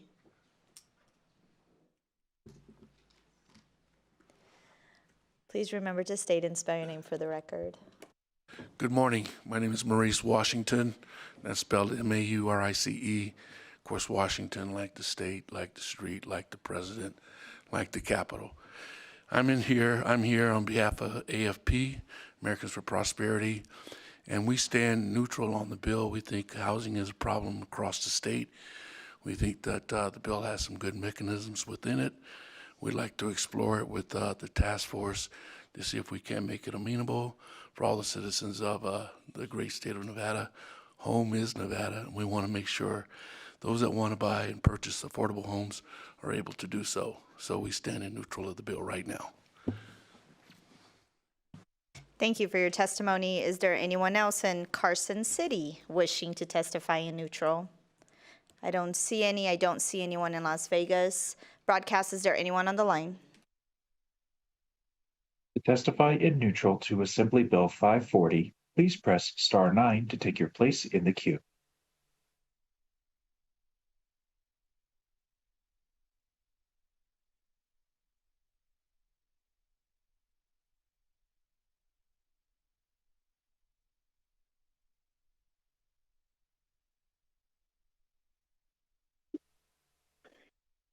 Good evening, everyone. My name is Cyrus Ojjati, H-O-J-J-A-T-Y.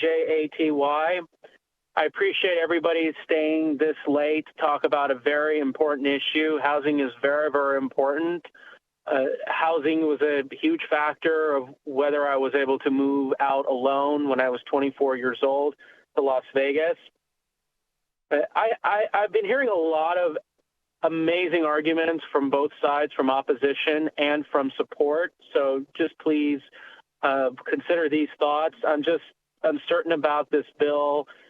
I just feel like this is going to create some artificial demand. We just got to look back from the 1990s and see what has changed. But other than that, it's not easy for me to decide on this. I apologize. But thank you so much, and please make the best decision as you can. Thank you for your testimony. Broadcast, is there anyone else on the line? Chair, we have no more callers for neutral. Thank you.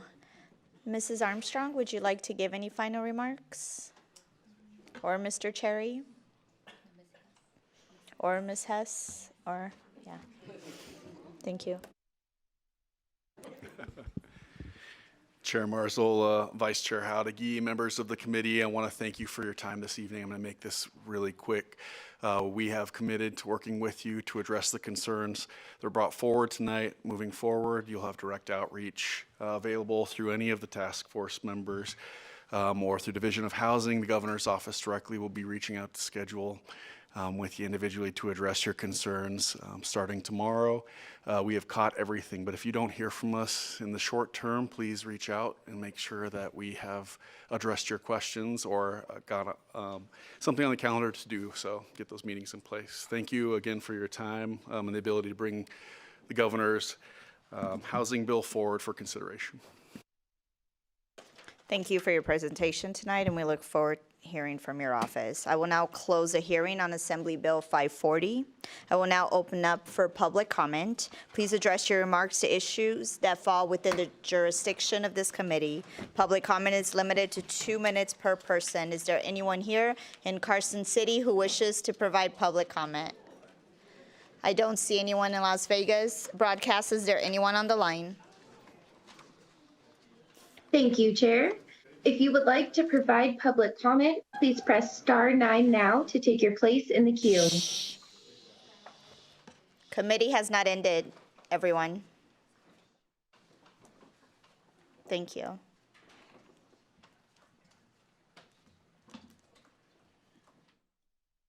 Broadcast. Yeah, hello, everyone. Cyrus. Yes? Go ahead. Can I You go may on? begin. All right, I'll just give you 20 seconds. It's Cyrus, Hojjaty. Other than that, thank you so much for everything you've done, and please continue the fight. Great pleasure. Thank you for your public comment. Broadcast, is there anyone else on the line? Chair, the public lines are open and working, but we don't have any additional callers to provide public comment at this time. Members, are there any comments before we adjourn? Speaker Yeager. Thank you, Chair. I just wanted to say in a time when confidence in public institutions is maybe at the lowest it's ever been in this state, I think we can be proud of the hearing that happened tonight. I mean, we're here at 8:15, and it's not just us who were elected, but it's everybody who stayed to answer questions, everybody who worked on this issue for a very long time. So I just wanted to recognize that, this really is the people's house, and it's something we should be proud of. And, maybe more importantly, Chair, I wanted to recognize you. I think this is going on like hour 5 or 6 of chairing today, and also wanted to recognize our really hardworking staff. I mean, every time we do these hearings, they're here later than we are. They're here a couple hours after us to make sure that we get everything done. So it is hard work. It's been a long day, but I wanted to recognize that we could not do this as committee members without agency folks, without the governor's staff, without our staff here, and without your leadership, Chair. So just wanted to say thank you, and thank you to our staff. Thank you, Speaker, for that. And I will add, there's no clapping in commerce. I gotta be mom all day today. I do want to say thank you to every committee member. I know this is our second meeting today. It's been a long day, but I do appreciate everyone being here, being present, asking questions, being respectful. So thank you, thank you, thank you. And to staff, I could not do this without you, and so I know the entire committee couldn't either. So thank you for staying late. We appreciate it. And with that, this will conclude our meeting for today. Our next meeting will be on Friday, April 14th. We are adjourned.